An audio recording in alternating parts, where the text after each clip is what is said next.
पंढरीनाथ भगवान की जय, माऊली ज्ञानेश्वर महाराज की जय, जगद्गुरु तुकाराम महाराज की विठ्ठल विठ्ठल विठ्ठल विठ्ठल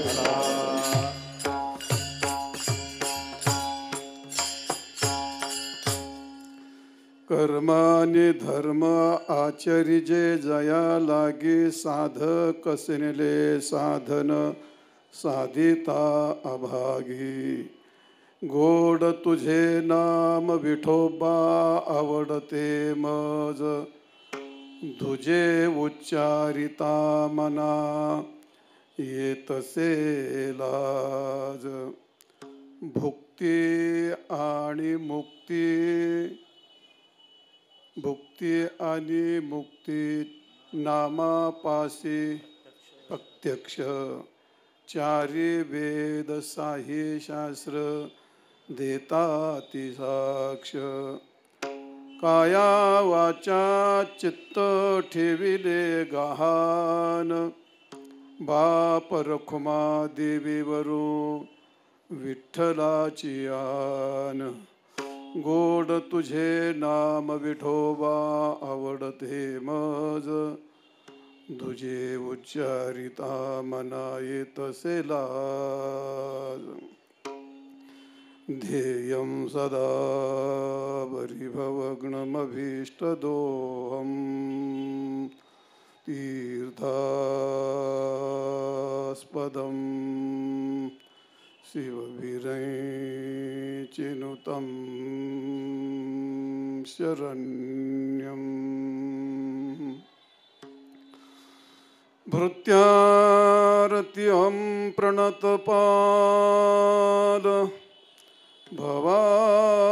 भवाब्धिपोतं वन्दे महापुरुषदे चरणारविन्दम् नमो ज्ञानेश्वरा नमो ज्ञानेश्वरा नमो ज्ञानेश्वरा नमो ज्ञानेश्वरा ज्ञानेश्वरा नमो ज्ञानेश्वरा नमो ज्ञानेश्वरा नमो ज्ञानेश्वरा निवृत्ती उदारा सोपान देवा निवृत्ती उदारा सोपान देवा मुक्ताबाई नमो त्रिभुवन पावनी मुक्ताबाई नमो त्रिभुवन पावनी निवृत्ती उदारा सोपद देवा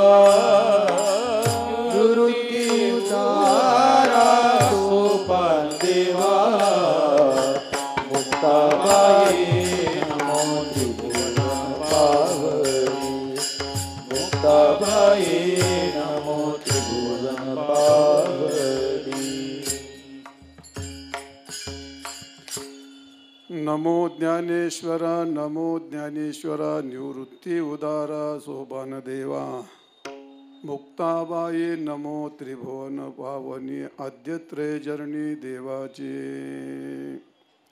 कर्म आणि धर्म आचरिजे जया लागी साधक सिनले साधन साधिता अभागी गोड तुझे नाम विठोबा आवडते मज तुझे उच्चारिता मना येतसे लाज प्रस्तुत सेवेकरता घेतलेला अभंग संतश्रेष्ठ भक्तिमूर्ती आनंदी वल्लभ माऊली ज्ञानोबाराय यांचा हा चार चरणाचा नामाचं महत्त्व प्रतिपादन करणारा कर्मधर्माचं गौणत्व सांगणारा नामाची फलश्रुती नामातलं श्रेष्ठत्व प्रतिपादन करणारा अत्यंत उत्तम गोड आणि चिंतनीय अभंग सेवेकरता निवडला आहे.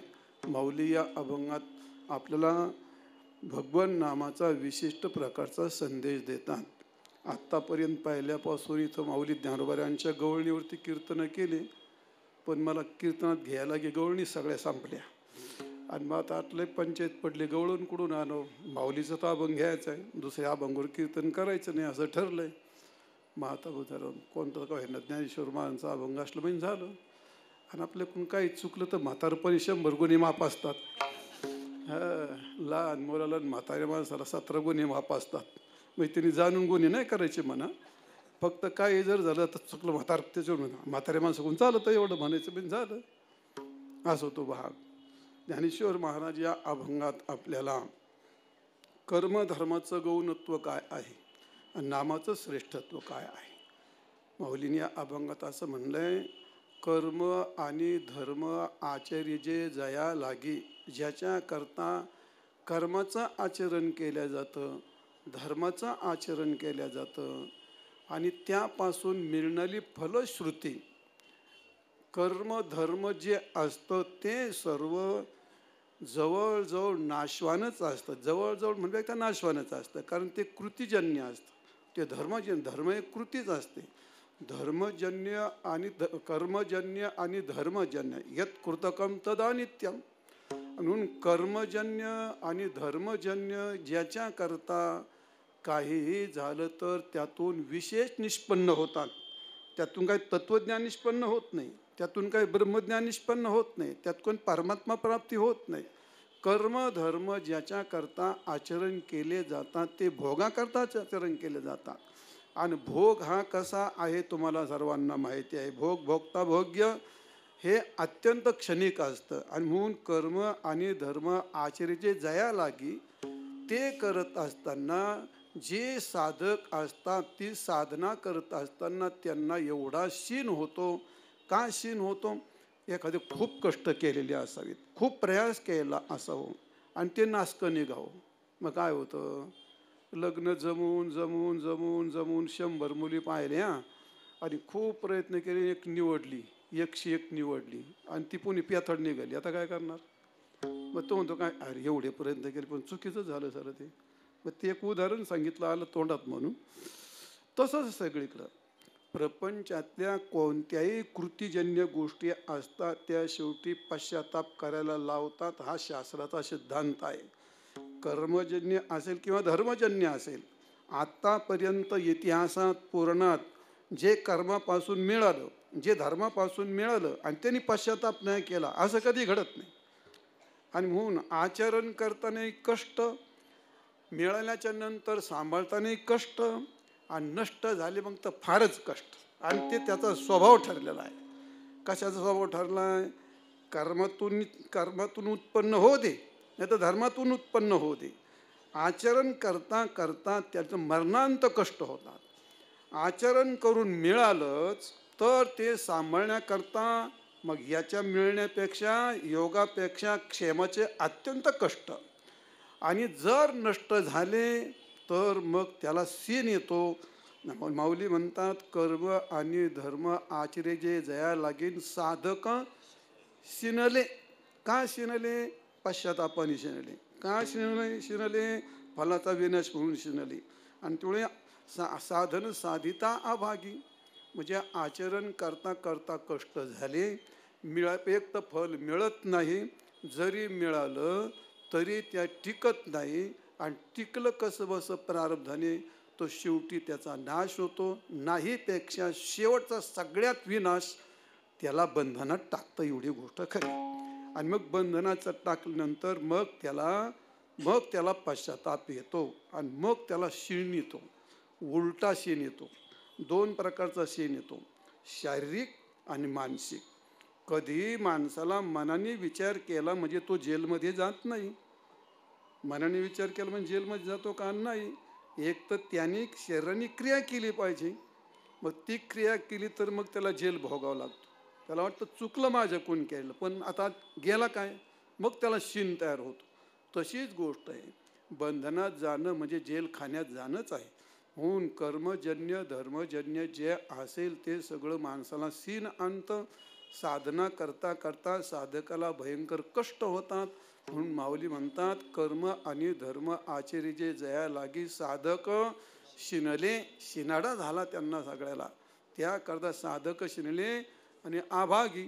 म्हणजे केवढी गोष्ट ज्ञानेश्वर महाराजांनी सांगितली. ज्याच्याकरता वेदाचं 70% वेद ज्याच्यावरती लिहिला गेला, 70% वेद ज्याच्यावरती लिहिला गेला, त्याला ज्ञानेश्वर महाराज म्हणतात ते जे करतात ते आभागीच आले, ते दुर्भागी आहेत. हे आभागीच आहेत माणसं. जे विषयाकरता रात्रंदिवस उलथे पालथे पडतात ती माणसं करंटीच असतात.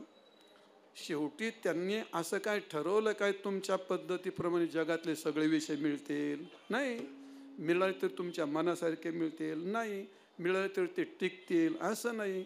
आणि टिकले तर तुम्हाला दुःख देणार नाहीत असं आहे का? काय यातलं कोणला अपेक्षित आहे? दुःख अपेक्षित आहे का? भोगाचा नाश झाला अपेक्षित आहे का?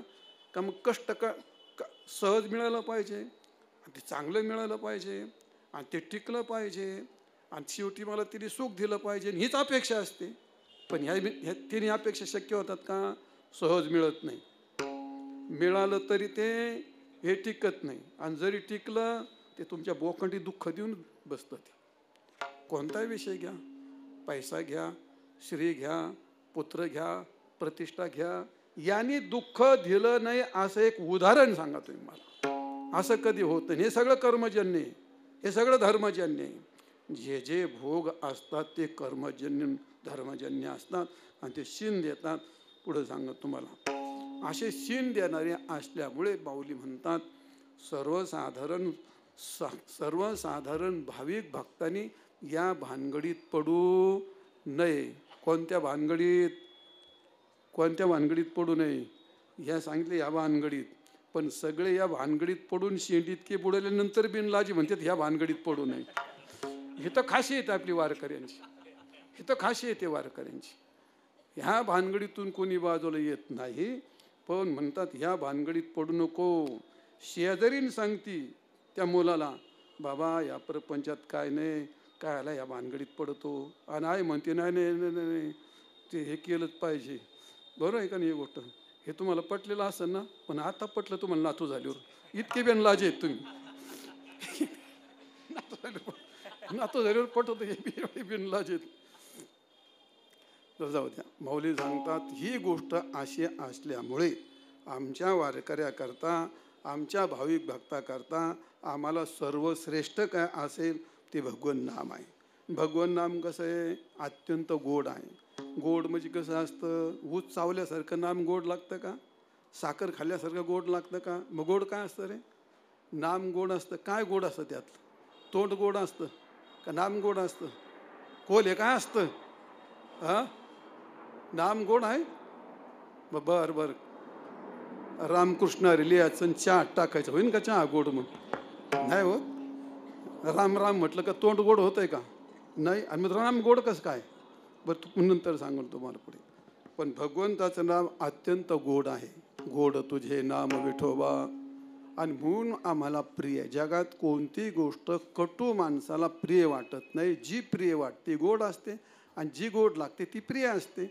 भगवंताचं नामस्मरण अत्यंत गोड मधुर आहे, म्हणून सर्वांना ते अत्यंत प्रिय आहे. फक्त एवढं एकच होतं, आमच्या वारकऱ्याचा आणि इतरांचा हा फरक आहे. कोणता फरक आहे?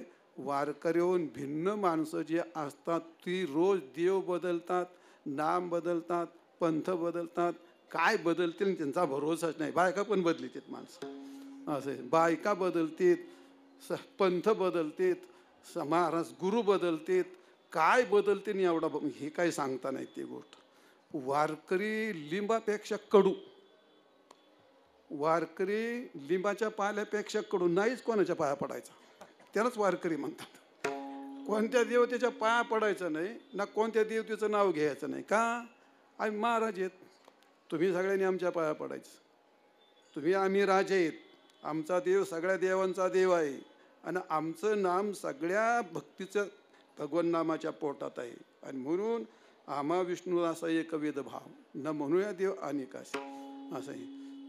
पुढे सांगणार आहे तुम्हाला. आणि मग नामस्मरण वारकरी एकनिष्ठ असणारे वारकरी त्याला म्हणतात दुजे. कधी मुखामध्ये तुकाराम महाराज म्हणतात शतखंड माझी होईल रसना जरी या वचना पालटेल. तुका म्हणे मज आणि का संकल्पे. अशी इतरांची ताकद आहे का म्हणायची. देवा माझ्या मनात जर इतर देवतेचा संकल्प आला आणि इतर देवतेचं नाव तोंडात आलं तर माझ्या जीवेचे 100 तुकडे होते. आणि माझ्या मनात इतर देवतेची संकल्पना आली तर जगातले अख्खे पाप मला लागू दे. ही ताकद इतरांची का म्हणायची नाही.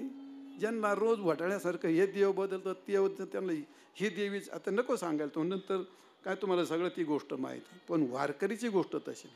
माऊलीने सांगितलं दुजे उच्चारिता मला लाज वाटते त्यामुळे आम्ही आमच्या मुखात दुसऱ्याचं नाव घेणार नाही. रामकृष्ण पांडुरंग हे आम्हाला भरपूर भगवान शंकर आणि भगवान विष्णूचे जे सर्व अवतार आहेत आमच्याकरता ते भरपूर झाले आहेत. आणि म्हणून दुजे उच्चारिता मना येत असे लाज. नामाची शक्ती असे नामापाशी भुक्ती मिळते नामापाशी मुक्ती मिळते. असं दुधारी तलवार जगात कोणतंही साधन नाही.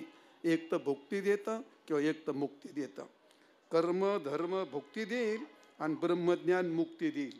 परंतु भगवन नाम भुक्ती देतं आणि मुक्ती देतं. कशावरून तुमच्या बगलातलं सांगता का नाही. 4 वेद सांगतात 6 शास्त्र सांगतात. हे सगळं 18 पुराण काय 4 वेद 6 शास्त्र 18 पुराण रामायण महाभारत भागवत गीता आणि एकूण सर्व संत वाङ्मय एका मुखाने कंठरव करून सांगतात. भगवन नाम ह्या सगळ्या गोष्टी प्रसवतो. जे जया पाहिजे ते भास. आणि म्हणून 4 वेद 6 शास्त्र 18 पुराण याच्याकरता साक्षी आहेत. आणि याच्यापेक्षा तुम्हाला विश्वास नाही आला तर माऊली सांगतात मी माझं शरीर भगवतचरणी गहाण ठेवलं. माझी वाचा गहाण ठेवली. काया वाचा आणि चित्त याचा अर्थ काया वाचा आणि मन मी भगवंताच्या ठिकाणी गहाण ठेवलं म्हणजे जामीन ठेवलं. भगवंताचं नाम असं सर्व फल देणारा आहे. म्हणून माऊली म्हणतात काया वाचा चित्त चरणी ठेवले गहाण. आणि बाप रुक्मादेवरू एखादी गोष्ट सत्य सांगत असताना ती सत्य सिद्ध करण्याकरता शपथ व्हावी लागत नाही. असत्याचा आळ येऊ नये. असत्याचा आला किंवा मिथ्या वचन निवारणम आणि सत्य अवधारणम याच्याकरता शपथ व्हायला जाते. माऊलीनी शपथ वाहिली माझ्या विठोबाची आणि माझ्या भगवंताची शपथ घेऊन सांगतो मी माझी काया वाचा समर्पित केली. माझ्या मुखात दुसरं नाव येणार नाही. मनात दुसरा संकल्प येणार नाही. असं माझ्या भगवंताचं नाम अत्यंत प्रिय आहे आणि सफल सुलभ असं फलदायी असल्यामुळे मला नाम अत्यंत प्रिय आहे. असा अभंगाचा शब्दशः अर्थ सांगितला. विठाल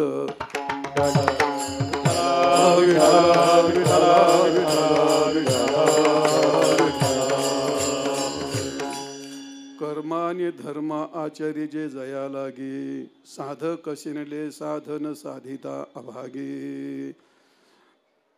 कोणतंही साधन सांगत असताना एखाद्याला श्रेष्ठत्व सांगत असताना एखाद्याचं गौणत्व सांगावं लागतं.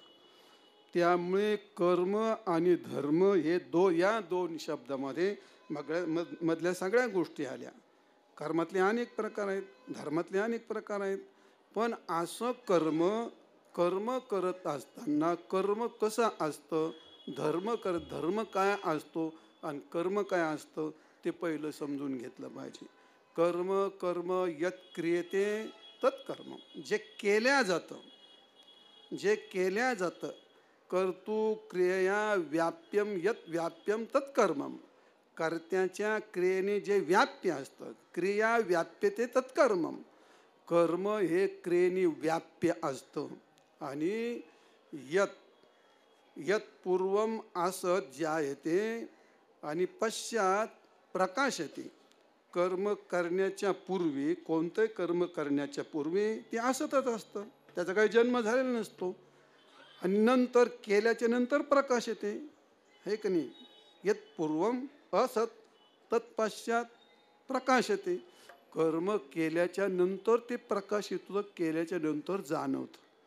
पूर्वी नसतं आणि आता जन्माला येतं. म्हणजे पहिलं नव्हतं, जन्माला आलं. सिद्धांत काय आहे? उपजेते, हे तर सगळ्याला माहिती आहे. मग कर्म उत्पन्न होतं का नाही? कर्म तुम्हीच उत्पन्न केलंय का नाही? कर्म कर्त्याच्या अधीन, कर्त्याच्या क्रियेतून जन्माला येतं. तुम्ही जे केलं त्याला कर्म म्हणत नाहीत, शास्त्राने त्याला कर्म म्हणावं लागतं. सर्वसाधारण सामान्य क्रिया कर्म होत नाही. ज्या क्रियेतून निष्फल ही पण क्रिया असते, ज्या क्रियेतून पाप जन्माला येतं आणि ज्या क्रियेतून पुण्य जन्माला येतं त्याला कर्म म्हणतात. जे पाप पुण्याचं कारण ठरतं त्याला कर्म म्हणतात. जे कर्म असतं तेच कर्म जर त्या कर्माने पुण्य, त्या कर्माने धर्म प्रसवतो आणि त्याच कर्माने अधर्म प्रसवतो.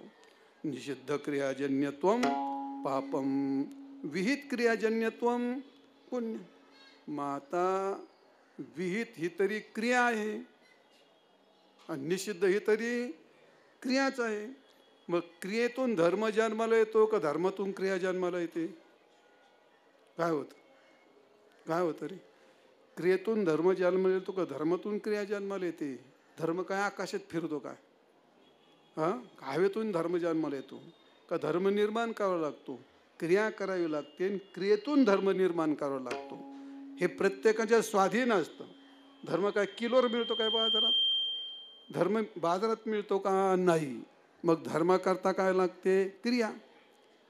त्यालाच म्हणतात विहित क्रिया केली तर त्यातून धर्म जन्माला येतो आणि निषिद्ध क्रिया केली त्याला अधर्म जन्माला येतो. म्हणजे याचा अर्थ धर्म तरी क्रियाजन्यच आहे आणि अधर्म तरी क्रियाजन्यच आहे. आणि त्यामुळे अधर्म करत असताना धर्म करत असताना ह्या दोघाची जननी म्हणजे काय असते? क्रिया असते. विठाल विठाल विठाल विठाल विठाल. कर्माचे मुख्य दोन प्रकार सांगितले, तुम्हाला सर्वांना माहिती आहे. विहित कर्म, निषिद्ध. विहित कर्मामध्ये पहिले 4 प्रकार सांगितले जातात. ते नित्य, नैमित्तिक, काम्य आणि प्रायश्चित्त. नित्य आम्हाला हे नाही कळत ना, मला ते नाही कळत. त्याला कर्म काही कळत नाही, धर्म काही कळत नाही, नित्य कर्मही कळत नाही, नैमित्तिकही कळत नाही, काम्यही कळत नाही, प्रायश्चित्तही कळत नाही. ज्याला काही कळत नाही ते पण कळत नाही. याला म्हणतात वारकरी. आमचा जन्मसिद्ध हक्क काहीच न कळणे, कळून न घेणे. फक्त एक सात्विकाचा बुरखा अंगावर घेतलाय, माळ घातली, गंध लावला, थोडं हरी हरी म्हटलं का त्याला असं वाटतं आपण तुकाराम महाराज झालो. त्याला असे माणसाची भ्रामक कल्पना होऊन गेली. आतमध्ये डोकून पाहिलं, कुठं टेकतोय आपण? तुम्हाला काल सांगितलं. कशात बसतोय आपण? कर्मात बसताय का तुम्ही? धर्मात बसताय का तुम्ही? उपासनेत बसताय का तुम्ही? तत्वज्ञानात बसताय का तुम्ही? तत्वज्ञानाची काय बोंब पाडते? सांगणारच बोंब पाडताय ना. सांगणारे पार बिचारलेत. काय सांगू त्यांना? हीच अक्कल नाही त्यांना. तत्वज्ञानात नाही, उपासनेत नाही. त्या इस्कॉनमध्ये 40,000 जप केल्याशिवाय त्यांना अन्न खायची परवानगी नाही. करा बरोबर आहात तुम्ही? कोण कोण करता? कोण करते 40,000? कोण करतं 20,000? अरे कशाचे मूर्खासारखे बुरखे घेतलेत नुसते, नुसते मूर्खासारखे बुरखे. कोणताही नियम नाही, धर्म नाही, काय नाही, बंधनच नाही त्याला. कोणी कीर्तन करावं याला बंधन नाही, कोणी वारी करावं याला बंधन नाही. आव जाव घर तुम्हारा. पण चांगलं आहे बुवा, यारी यारी लहान थोर. कशाला गर्दी करायला आणि दुसरं कशाला? यारी यार लहान थोर, याते भलते नारी नर. कशाला लोकांचे कान फोडायला? दुसऱ्याला पण परमार्थ करू द्यायचा नाही. काय आरडतेत आणि कशा करता आरडतेत आणि काय म्हणतेत, याचा काय विनाश होतो? संप्रदायातला कीर्तनातला भक्तिरसच घालून टाकला ह्या लोकांनी. संप्रदायातला आणि कीर्तनातला शांतरसच घालून टाकला ह्या लोकांनी. नुसता तमोगुणाचा बाजार ठेवला. कळतं तर काहीच नाही. एखाद्याचं गचाट जाऊन धरा, कर्मस्वरूप सांग म्हणा, धर्मस्वरूप सांग म्हणा, भक्ती स्वरूप सांग म्हणा, तत्वज्ञान काय सांगतं, कुठं काय सांगतंय महाराज. आपली ही भूमिका आहे, पण आपल्याला दटवायला कोणी नाही, आपल्याला मालक कोण नाही, आपल्याला बोलणारा कोण नाही. आणि मग त्यामुळे असं झालं तर बरं बोल, सर्वांना काय म्हणतो आपण स्वातंत्र्य आहे, आपल्याला काय कळत नाही, कर्म कळत नाही. कर्म हे फार सूक्ष्म असतं. भगवान म्हणतात किं कर्म किम कर्मेति कवयोप्यत्र मोहितः. कर्म हे ज्यांनी कर्म धर्म निर्माण केले तेच मोहित होतात. कर्म इतकं सूक्ष्म असतं, सहजासहजी कर्म कळत नाही. आणि असं कर्म असतं, ते कर्म 3 प्रकारांनी केलं जातं. आता नित्यनैमित्तिक नाही सांगत बसत, सगळं कीर्तन त्याचं होईल तुम्हाला, पण सर्वसाधारण थोडा आला विषय म्हणून थोडं सांगणार आहे. सात्विक कर्म असतं, राजस कर्म असतं आणि तामस कर्म असतं. 3 कर्म हे का सांगतोय, हे आपल्या जीवनात येतेच, वारकऱ्याच्या जीवनात तेवढं तरी सांगितलं पाहिजे. विठाल विठाल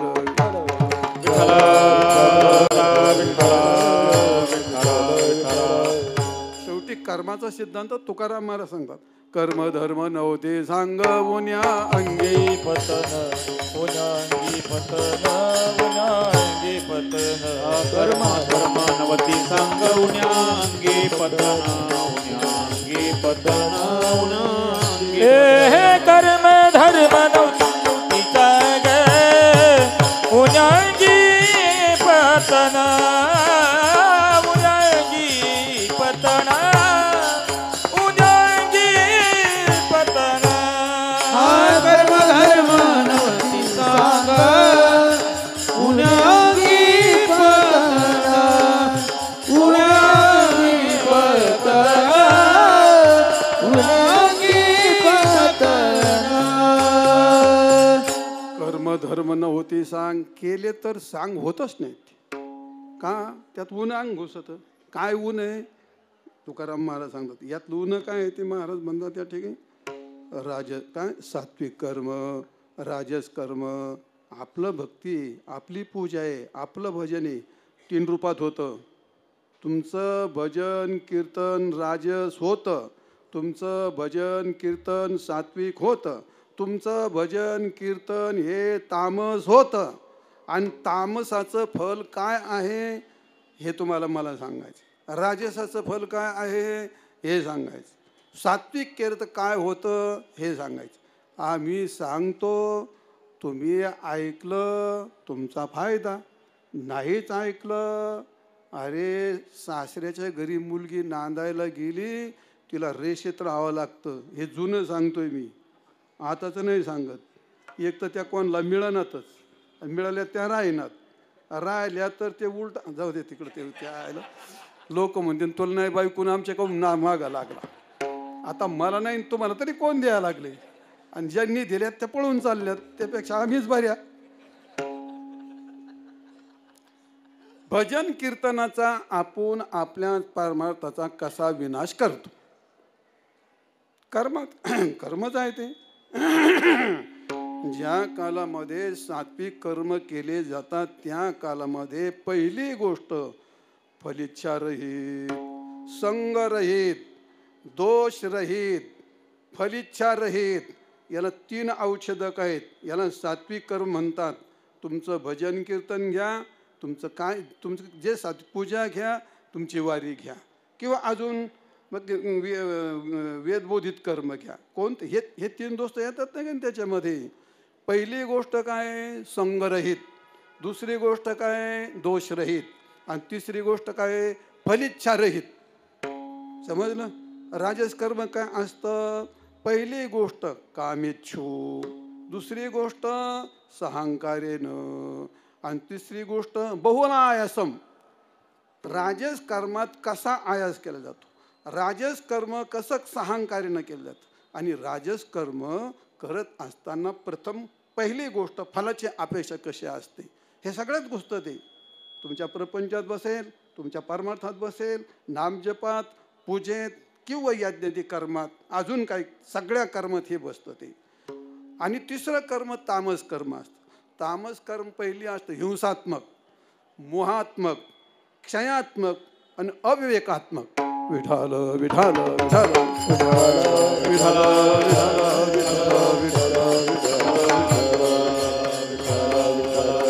राजस कर्म करत असताना वेदबोधित यज्ञ कर किंवा इष्ट दत्त पूर्त हे कर्म केले तरी वारी करणं हे कर्मच आहे, भजन करणं हे कर्मच आहे. आणि याच्यामध्ये 3 गोष्टी निर्माण करू शकता. अशा काही चाली असतात आणि अशा काही चाली असतात आणि अशा काही चाली असतात. कशा असतात? एक चाल म्हटली, वारकरी चाल म्हटली, तीच चाल सात्विकता निर्माण करते, तीच चाल रजगुण निर्माण करते आणि तीच चाल तमगुण निर्माण करते. बरोबर आहे का नाही? पक्वादाची थाप टाकली, कोणता गुण निर्माण होईल? हा, हे नाही का माहीत? नंदू काय होईल रे? हा, सात्विक होईल. आणि तबला वाजवलं तर, आणि ढोलकी वाजवली तर, अरे वा, फार हुशार आहेत. आवडतं कोणतं? टंग टंग टंग टंग आवडतं का गुप गुप आवडतं का काय आवडतं? काय तुमच्या मनाला विचारा, तुमच्या मनाला विचारा. विणा वाजलं तर काय होईल? पेटी वाजली तर काय होईल? तुंतुनं वाजलं तर काय होईल? अरे तुम्ही त्यातले किडे आहेत, माझ्यापेक्षा तुम्हाला लय माहिती ती. हा, हे सगळं माहिती आहे ना. मग हाताने काय नाश करताय? हाताने काय नाश करताय? दुसऱ्याचा काय नाश करायला लागलेत तुम्ही? का किरकस वरडायला लागलीत? का त्यातला भक्तिरस घालवायला लागलीत? असलेल्या चांगल्या गोष्टीमध्ये नाश करणं उत्तम प्रकारचं दूध असलं आणि चमच्याभर मीठ टाकलं तर काय होतंय? ते मग भक्ती मुक्तीचं साधन आहे, उद्धाराचं साधन आहे, कीर्तन उद्धाराचं साधन आहे. पण जर तुम्ही त्यात हलकी वाजवायला, ढोलकी वाजतोय, पखोदय वाज, आता काय काय करतं ती गोष्ट जाऊ द्या. याला म्हणतात, या 3 गोष्टी होतात. कीर्तनात ही गोष्ट होती. पोरं जपून राहा, कमी करा. उल्लू होऊन तुम्ही तुमच्या विनाशाला कारण ठरू नका. कीर्तन करा, काय त्यात काय विषय नाही, त्याच्याकरताच अभ्यास केले तुम्ही. तुम्ही स्वतःच्या विनाशाला कारण ठरू नका. लोक टाळ्या देतील तुम्हाला, लोक पाकिटं देतील तुमच्या, लोक तुमच्या पाया पडतील, पण विनाश मोठा ठरलेला आहे पुढे. संतांच्या विरहित नाही करायचं, नियमाच्या विरहित. शास्त्र सोडून करू नये, संत सोडून करू नये.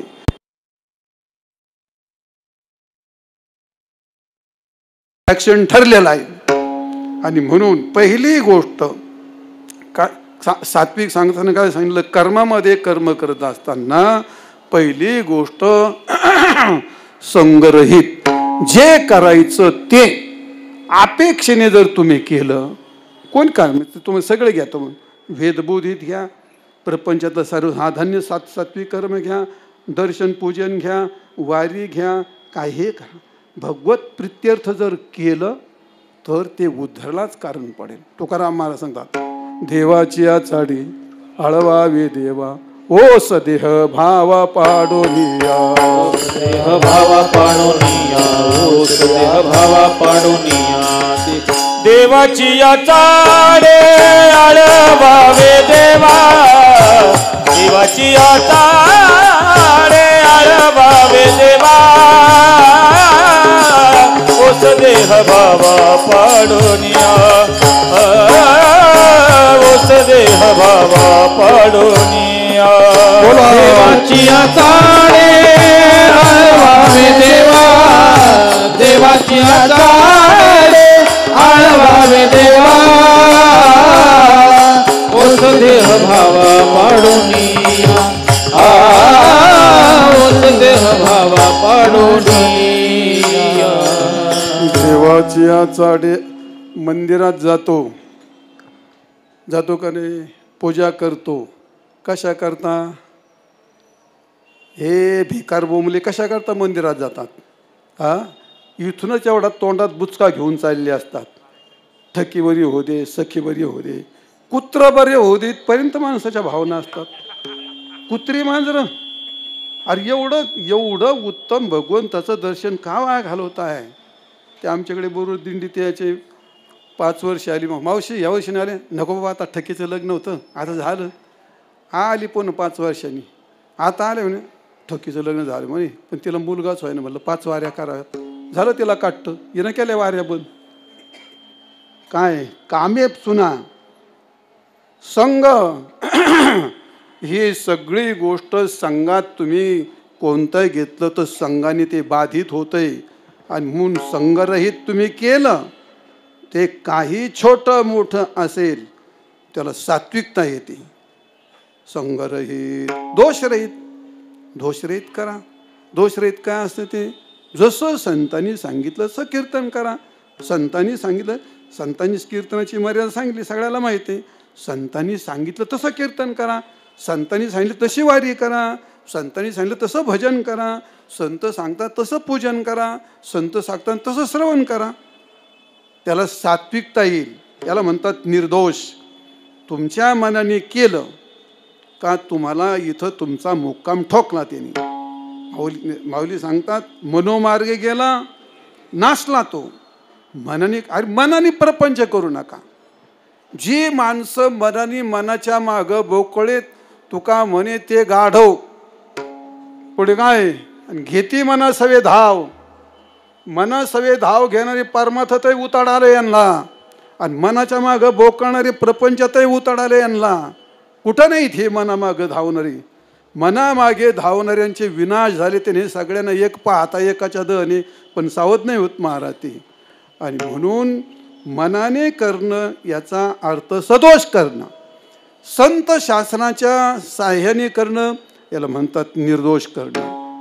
तुमच्या मनाला तुमचे दोष कळत नाहीत त्याकरता शास्त्राला विचारा. तुकाराम महाराजाला विचारा. नाथ महाराजाला विचारा. ते सांगतायत तुम्हाला कसं करायचं. आणि म्हणून सदोष होऊ शकतं. आपल्या वाटतं आपण करतो हे बरोबर आहे. वाटतं आपल्याला वाटतं हे करतो आपण बरोबर आहे. ज्या गोष्टी व्यासपीठावरती बोलू नये त्याच गोष्टी तास तास बोलताय तुम्ही. नरस्तुत्या आणि कथेचा विकारा लाचारा हो. तास तास एखाद्याच्या थोबड भरून स्तुत्या करताय तुम्ही. शरम नाही वाटत तुम्हाला. बिनलाजे कोणीकडचे कशा करताय. काय हे व्यासपीठाची खरीबे करताय. तुकाराम महाराज नाही महाराज नाही म्हणतात ना. शास्त्र नाही म्हणतंय ना. मग का. आणि मग ते नका आमचं ऐकू. नका तुकाराम महाराजांचं ऐकू. चालू द्या तुमचं. आणि मग चालू द्या तुमचं म्हटलं तर सदोषता आली. सदोषता आली का तुमचा नाश ठरलेला आहे. संपलं. मग भजन कीर्तन परमार्थात पहिली गोष्ट काय पाहिजे संघरहित. दुसरी गोष्ट निर्दोषता पाहिजे. आणि तिसरी गोष्ट देवा मला काय नको. निष्काम असेल तर भगवान तुमच्या पुढे आतापर्यंत इतिहास आहे. गोरबा काकांचा परमार्थ निष्काम होता म्हणून त्याच्या गली चिखल तुडावा लागला त्याला. सावता महाराजांचा परमार्थ निष्काम होता म्हणून त्याच्या मळ्यात खुरपावं लागलं त्याला. बरोबर खोटी गोष्ट आहे. चोखा महाराजांचा परमार्थ निष्काम होता आणि म्हणून त्याच्याबरोबर ढोरं वडायची वेळ आली त्याला. प्रेमाने भगवान बांधतो. निष्कामतेने बांधतो. निष्कामतेवर फार बोज येतो महाराज. आणि ज्यांनी कोणी त्याला देऊन टाकतो. देऊन टाकला मोकळं होतं. तुम्हाला ही मागितलं चल हे घे तुझ्या भक्तीचं फल तुला मिळालं. कोणाचं उदाहरण. सगळ्यांचं उदाहरण तसेच आहेत महाराज. ह्या संतांचे उदाहरण निष्कामतेत फार मोठी ताकद आहे. फार मोठं बळ आहे निष्कामतेमध्ये. निष्काम परमार्थ करा. पृथ्वी तड राज्य मद मी नेघे नेने हे ही पद. अरे संतांच्या 3-3 दिवस चुली पेटत नव्हत्या बिनलाज हो. काय त्यांना अशक्य होतं. संतांचे दारिद्र्य पहा. त्यांना नाही हे करता आले काय. त्यांना हे करता आलं हे.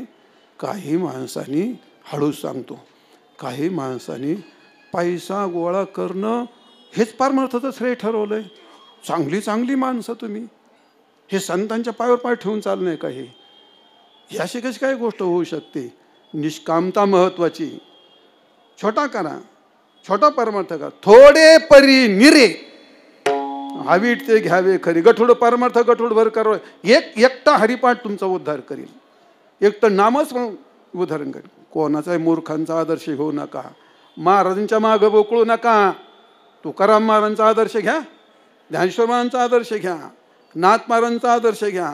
संतांच्या आदर्शापेक्षा जगात आदर्श कोणाचाच मोठा नाही. आपण सगळे संतांच्या आदर्शावर जीवन जगतो. मी माझं जीवन आता सांगू नये म्हणून मी सांगतो. मला लखोपती माणसं सोडून गेली, मला कोट्याधीश माणसं सोडून गेली, मला गुणवान माणसं सोडून, मी थोक्यासारखे थोकले.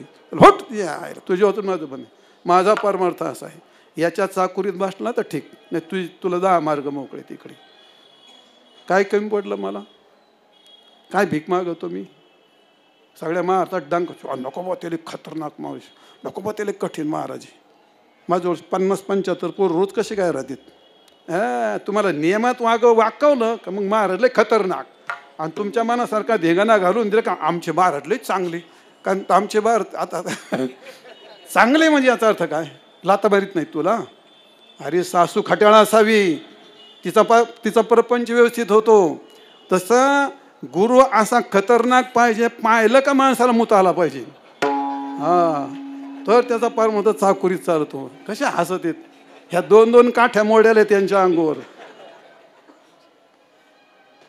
माझं चॅलेंज आहे, माझ्या विद्यार्थी हे सगळे प्रभाकर सांगणारे, वृत्ती प्रभाकर विचारसर सांगणारे. आणा कोणताही विद्यार्थी बसवा त्यांच्याबरोबर. सहन केलं ना त्यांनी, सहन केलं का ती गोष्ट. मग अशीच गोष्ट असते. चल जाऊ द्या, मुद्दा काय सांगतो रुकोले, आणि तुला काय घे नाही, बसलं घडीभर काही सांग तिच्या आलं का तासभर बसायचं, ते काय त्याच्यातून काय बोल. निष्कामता वाघाचा बच्चा आहे, तुला काय निष्कामता ठेवी परमार्थामध्ये. त्याला सगळं कळतं. देवा 5 वर्ष झाले, लग्न झालं, मुलगाच नाही झाला, म्हणजे हा देवाला गडी समजतो. पहिलं यांनी देवाला मूर्ख समजलेला असतं. तुला माझं काही कळत नाही, हे मी सांगतो ते ऐकतो. याचा अर्थ हाच होतो की नाही? मला हे दे, याचा अर्थ तुला माझं काही कळत नाही, तू मला हे दे. म्हणजे पहिला त्याला मूर्ख ठरवतो, नंतर त्याला गडी समजतो, काम सांगतो त्याला. मग ही गोष्ट खरी आहे का? मग आता आम्ही खरं सांगतो, तुम्ही आम्हाला शिवाय देता, हे का नाही उलटा कायदा? अरे मग भगवंताला सगळं कळतं, माऊलीला सगळं कळतं, तुकोबारायांना सगळं कळतं. का मरमर करतात ती गोष्ट? जाऊ द्या. मुद्दा काय सांगायचा? सात्विक कर्म करत असताना पहिली काय असली पाहिजे? संगरहितता. दुसरं काय असले पाहिजे? निर्दोषता. आणि तिसरी काय पाहिजे? फलिच्छा रहित निष्कामता पाहिजे. असं करा. काय नको, काही नका करू परमार्थात. काही विद्वान होऊ नका, फार मोठे श्रीमंत होऊ नका. निष्कामता ठेवली, निष्कामतेचं निर्दोषचं तेच मनुष्य काळा असला तरी ती सत्यता चमकते. बरं आहे का नाही? आणि तुम्ही किती जरी काही केलं तर मग ते पुढची गोष्ट न सांगितलेली बरी. असं मुद्दा असा आहे. दुसरी गोष्ट आहे राजस. राजस गोष्ट अशी असते, पहिली गोष्ट करत असताना जे करायचं पहिलीच त्याच्यात इच्छा. कशाकरता करायचं? सत्यनारायण करायचं कशाकरता? मोक्ष मिळण्याकरता. मोक्ष मिळण्याकरता सत्यनारायण असतो का तो? अरे पण ते तरी बरं, निदान सत्यनारायण का करतो याची पण अक्कल नाही त्याला. का करतो? शेजारीने केला म्हणून करतो का? त्याला काय अर्थ आहे? त्याला काहीच नाही कळत. ते मी ती गमतीन गोष्ट सांगतो. आणि ते डोंगराकडची बाई आली आणि गेली शहरात. तिनं पाहिलं सत्यनारायण करताना, काय छान आहे म्हणजे, रांगोळ्या अमकं तमकं तमकं. ती भटजी बा मला तुमची सत्यनारायण ते तारीख द्या म्हणते. बाई तारीख काय मोकळी नाही. कशी तरी प्रेमाचा प्रयत्न करून एक तारीख दिली. आता दिल्याच्या नंतर तुम्ही काय करू? काय नाही, यादी आज खतम कर, घर सारवायचं, आमकं न्यायचं धुवायचं. मी दुपारी 12-1 वाजता येईल, त्या बेचणी घर सारवून झालं धुलं सगळं. हा आले भटजीचं घर सारवायचं चालू होतं. ते लागत तुझं घर सारवायचं म्हणली. लय प्रयत्न केला पण झालंच नाही म्हणे. बरं म्हणले तुझ्या नवऱ्याला घेऊन सत्यनारायण करतो मी. आता तिच्या नवऱ्यानं कधी सत्यनारायण शब्द पण ऐकलं नव्हता. झाला तो म्हणला मी आता सुपारी खाऊन करतो म्हणला, तू नको येऊ म्हणला. आणि ती म्हणली मी तुझी काय गरज नाही, सुपारी खवायला लावतो म्हणले ती. आता तिला वाटतं मी नसलो सुपारी खाऊन, तो नसला तर नारळ खावायला चालतो का? नाही, मला लहानपणापासून शंका आहे ती. निवळ गोंधळ तुम्हाला सांगतो, निवळ गोंधळ. आणि ते काही माणसांनी हा आपला समाज एवढा आज्ञेने ठेवला आहे. हे कशा करता? याचं काही म्हणजे आपले डोके म्हणजे नुसते टोप्या लटकायचे खुंटे तुम्हाला तो. अरे इतके सत्यनारायण करतात, 15-15, 40-40 वेळा झाल्यात. ते आलं का गेलं बामणदारात, काय काय आणू आता? काय त्याच्यात? अरे खौट खोबरं, किडक्या सुपाऱ्या, सडके पालं, का आहे काय त्याच्यामध्ये? बरं होईल कमी जास्त, तेवढी पण ही नाही गोष्ट. आता याला ते माहीतच नव्हतं. ते म्हणलं बसा, घ्या पाणी लावा डोळ्याला. तिने माटामाटी केली ना. आता ब्राह्मण ते घाई आलं तर 7-8 कार्यक्रम करून आलं, भलतं भुकेलेलं ते म्हणलं घ्या पाणी लावा डोळ्याला. तू एक नाही 2 नुसत्याच्या तोंडाकडे पाहायचं. ते म्हणलं घ्या पाणी लावा डोळ्याला. तू नुसत्याच्या डोळ्याकडे पाहायचं. तो 3 वेळा म्हणला. ते म्हणलं याला काय झालं यायला. त्यानंतर लक्ष याच्या दोन्ही फेजा उडालेल्या दिसतात म्हणलं. तो म्हणला अरे पाणी घेऊन डोळ्याला लाव. तरी त्याला काही जमलं. मग तो म्हणलं बघ आता मी जसं म्हणेल तसं म्हणायचं आणि मी जसं करील तसं करायचं. त्याने आपलं होकारार्थी मोठी हलवली. तिने परत वधवून घेतलं. जे मी जसं म्हणेल तसं म्हण आणि मी जसं करील तसं कर. झालं. ते म्हणलं हो. मग आता तो शेतकरी डोंगराच्या कडाला राहणार निबरगाठ रुमण्या माणूस तो काय सामान्य माणूस होता काय तो. मग ह्यो म्हणला घ्या पाणी लावा डोळ्याला. तो म्हणला घ्या पाणी लावा डोळ्याला. तो म्हणला अरे मी तुला म्हणतोय पाणी घे डोळ्याला लाव. तो म्हणते अरे मी तुला म्हणतोय पाणी घेऊन डोळ्याला लाव. आता एकदा झालं 2दा झालं भोकेलेला माणूस बैताग होतो. त्या ब्राह्मण इकडे माझ्या कडाड काना मागं दिली. दिल्यानंतर त्याला असं वाटलं का झालं बसत येणार सुरू. आता तो एवढा रूम त्याने एका ठोक्याचं बांधून खाली पाडला. जसाच खाली पाडला त्याने त्याच्यावर लाभभर कथा सुरू केली. खाली ब्राह्मणवर छातीवर बसला तर लागला ठाकायला. आता ती शेजारची बाई आली. तिने ठकूबाई तुझ्याकडे सत्यनारायण आहे तर काय चाललं बाई ये ना म्हणजे होईन कर सहभागी म्हणजे. बरी खरी परिस्थिती खोटी परिस्थिती खरी वस्तुस्थिती आहे खरी अशी काहीच नाही कळत. मग कसं काय करता तुम्ही. कामेप सुना पहिली फलिच्छा ठेवून करतात. ते का करतात समजून घेतलं पाहिजे. तीच वस्तू तुमचं उत्तम प्रकारचं भजन आहे त्याला राजस कंगोरा लागू शकतो. तो उत्तम प्रकारचं कीर्तन आहे मुक्ती देणार आहे त्याला राजस कंगोरा लागू शकतो. अपेक्षेने घरून पाकिटाच्या अपेक्षेने माणसं म्हातारी झाली तरी पळतात. का कशा करता. ते वय नाही काय माणसं का पळतात ही माणसं. मला काय समजत नाही. 200-500 किलोमीटर कशा करता. उत्तर सापडेल त्याचं काय. याचा अर्थ कामेप सुना. एक तर मान पाहिजे तुम्हाला या तुम्हाला एक धन पाहिजे होत.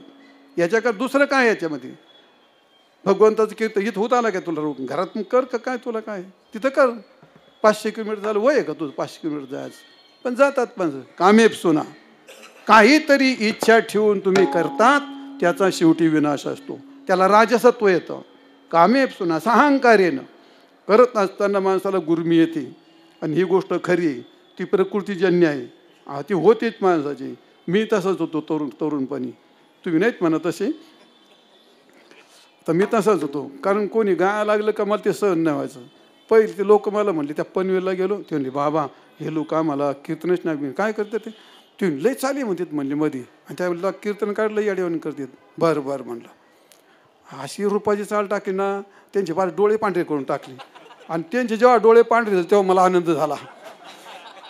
काय आता हे अरे तरुणपणाचा खटका येतो ते वयाचा दोष येतो. अशी चाल अवघड. ते तरुण होतो मी. त्या पंढरपुरात माझे रामचंद्रबाबू बोधे वगैरे हे त्या काळात ते आमचे सगळे ते चाली म्हणायला. मग ते मी चाल पुढे म्हणायची. मग ते पण बरे म्हणरे चाल पुढे. मग चाल अशी कळायची ना 2.5 मात्रे ती 5.5 मात्रे 3.5 मात्रेची. त्यांना म्हणताच नाही अरे गडे खुश. ही चांगली गोष्ट आहे का परमार्थात. गुरमी ती लागला की माझं बाप काढायला खाली बसून.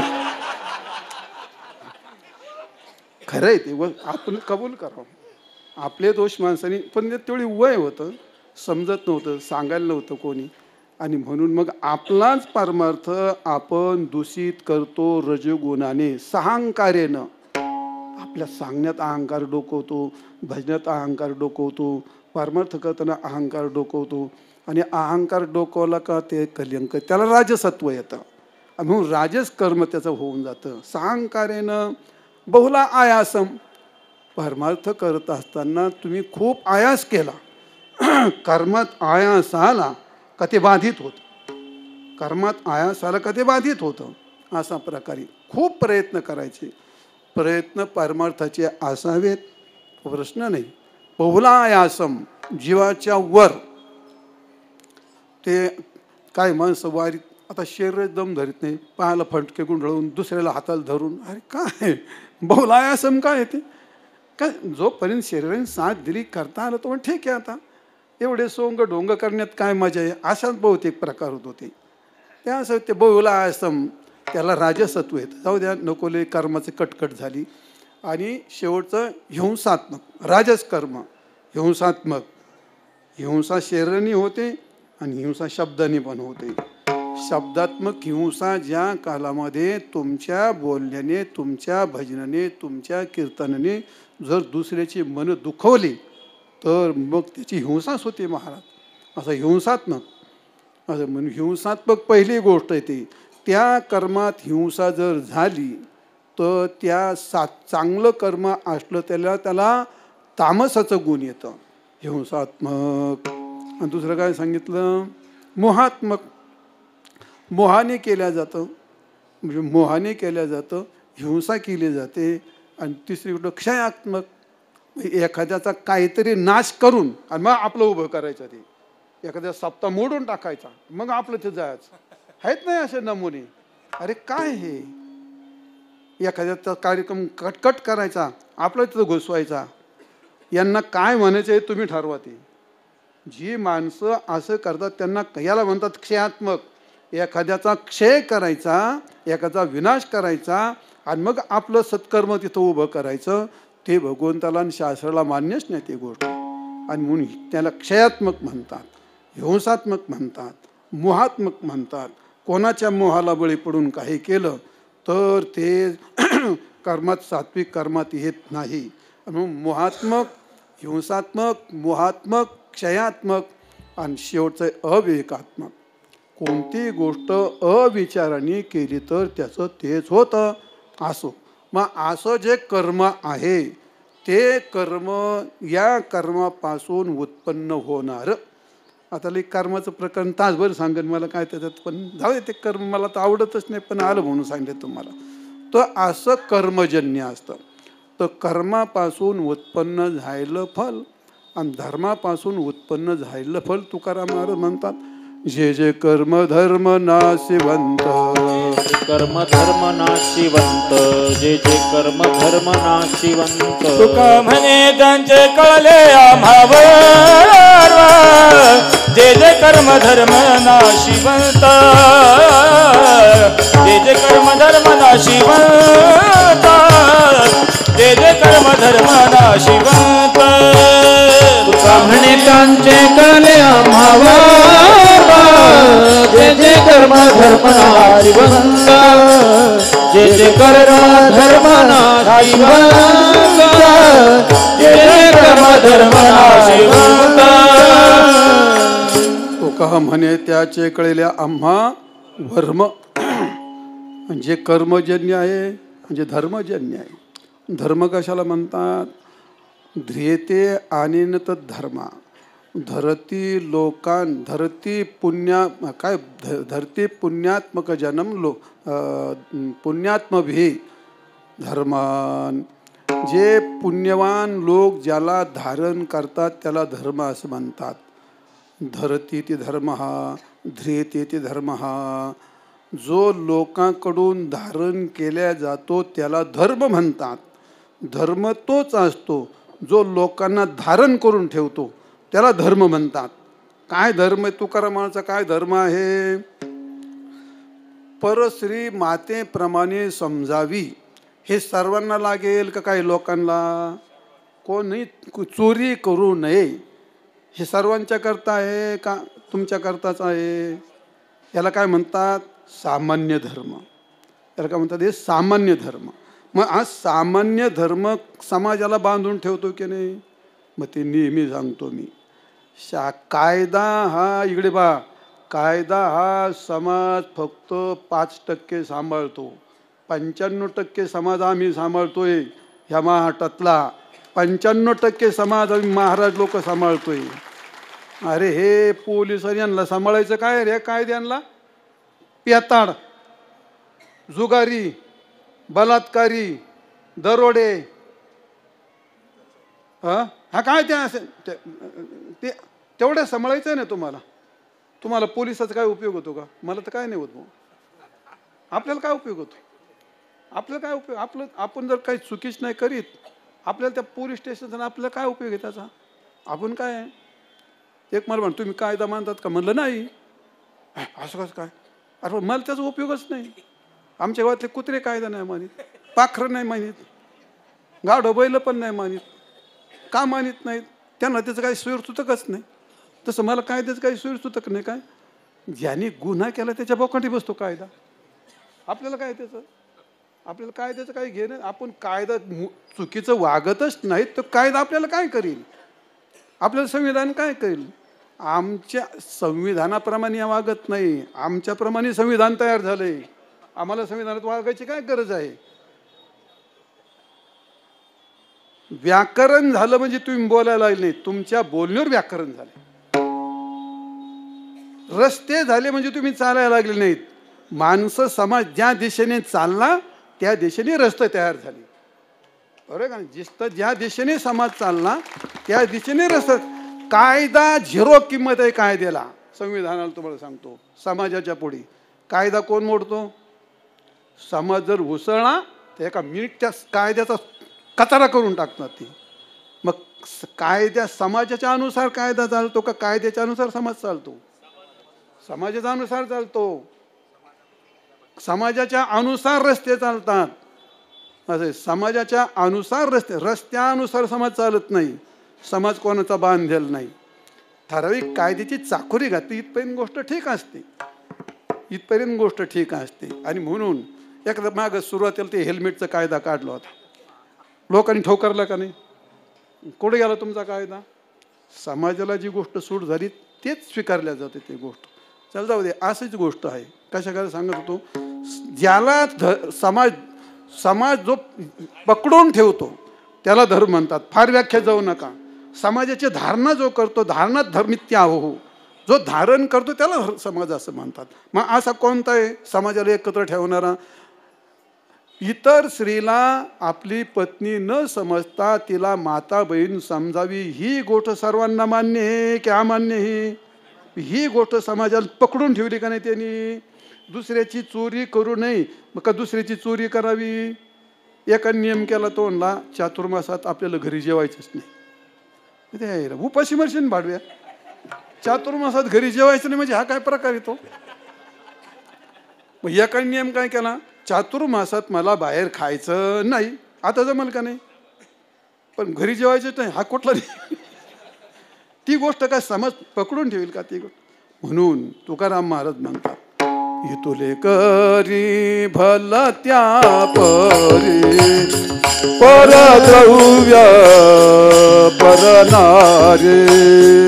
करी भला त्या परी परद्रव्य परनारी. सांडोनी अभिलाष तरी वर्ते व्यवहारी सुखरूप. सांडोनी अभिलाष तरी वर्ते व्यवहारी सुखरूप. सांडोनी अभिलाष तरी वर्ते व्यवहारी सुखरूप.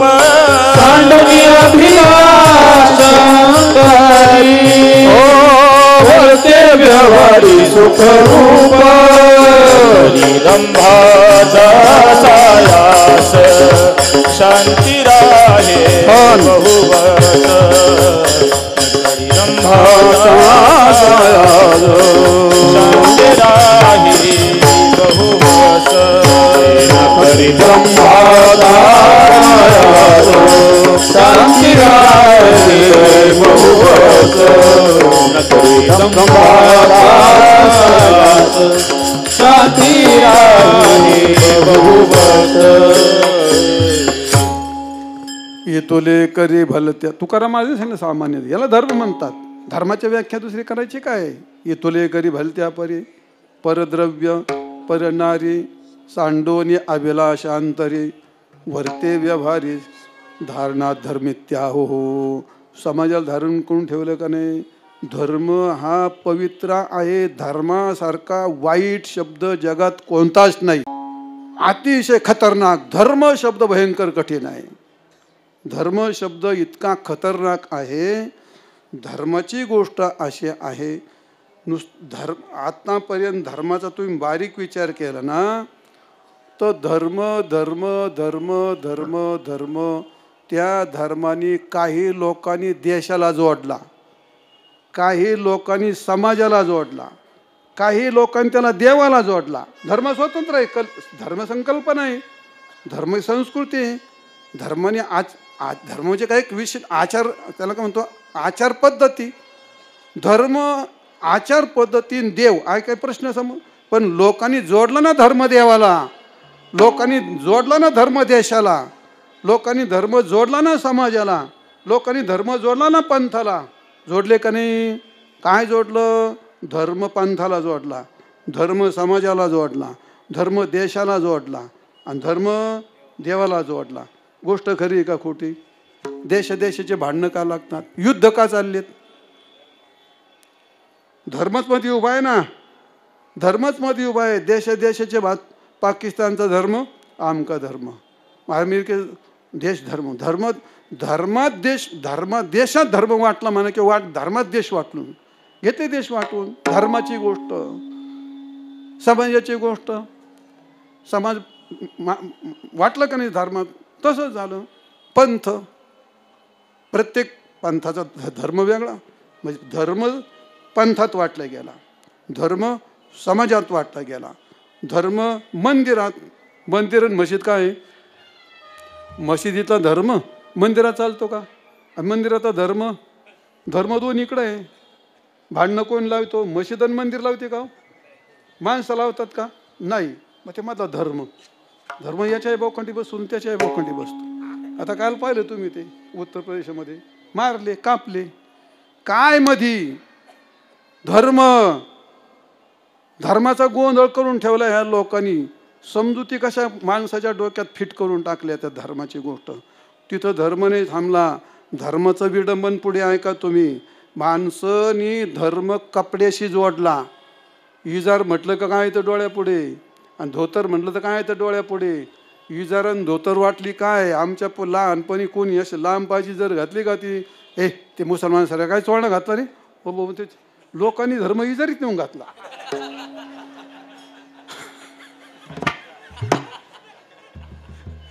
काही नाही, धर्म पॅन्टीत नेऊन घातला. अच्छा, पंजाबी ड्रेस काय आता तो. म्हणजे माणसाने धर्म कुठं जोडला? कपड्याशी जोडला. धर्म दागिने जोडला की नाही? तुमच्या समाजातले दागिने इतर धर्म चालतात का?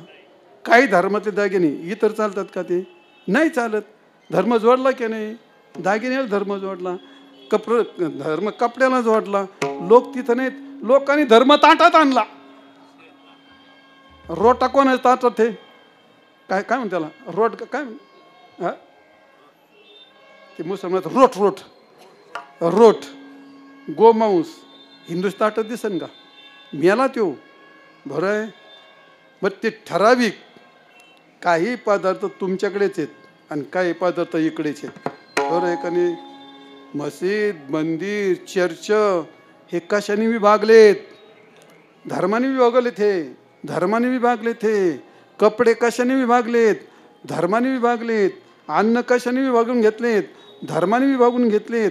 सण तुमच्यात गीत साजरी करतात का? काय तुम्हाला खाती काय ती? हा नाही नाही नाही, ते जमायचंच नाही. हा ईद म्हटलं का सकाळपासून या काही लोकांचे वर केस उभे राहतात अशी वर. एकादशी त्यांना चालते का? आणि तुम्हाला ईद चालते का? नाही चालत. बरं काय एकादशी तुम्ही पाहिली नाही? गीत काय तुम्हाला कधी भेटली नाही? काय सर शिके जा ना पोराला तुम्ही शाळेमध्ये. काय हे काय नेमकं काय? धर्माने हा एवढा गोंधळ घातला आहे. म्हणजे धर्म ताटात आला, दागिन्यात आला, कपड्यात घुसला, देशात घुसला, मंदिर मशीद चर्चात घुसला, एवढं सगळं घुसलं. रंगोर आणून टेकवलं धर्म. हिरवा म्हणल्यावर काय दिसतं तुम्हाला? हा रंगात आणला म्हणा किंवा धर्मच रंगात आला म्हणा.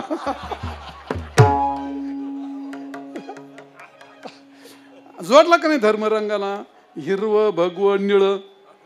अरे हिरवं भगवं निळं झालं, पण याच्यात माणसांचे जीव गेले किती आणि साध्य झालं काय याच्यामध्ये? धर्म जोडला. धर्माचं विडंबन, धर्माचं विडंबन असं आहे महाराज. इथून धर्म सगळा जोडला आणि ह्या धर्माने देशादेशात वाद लावली, समाजात वाद लावून. फक्त तुम्हाला सांगतो याच्या पाठीमागे अविवेक, गैरसमज. नाही ते काय कोणाला काही ज्ञानच नाही. म्हणजे धर्म असा शब्द इतका विचित्र व्यापक आहे, तो धर्म शब्द भल्या भल्यांना ती समस्या सुटली नाही, भल्या भल्यांना ती कळली नाही. ती जे कळत नाही आणि जे सुटतच नाही त्याला धर्म म्हणतात. विढाल विढाल विढाल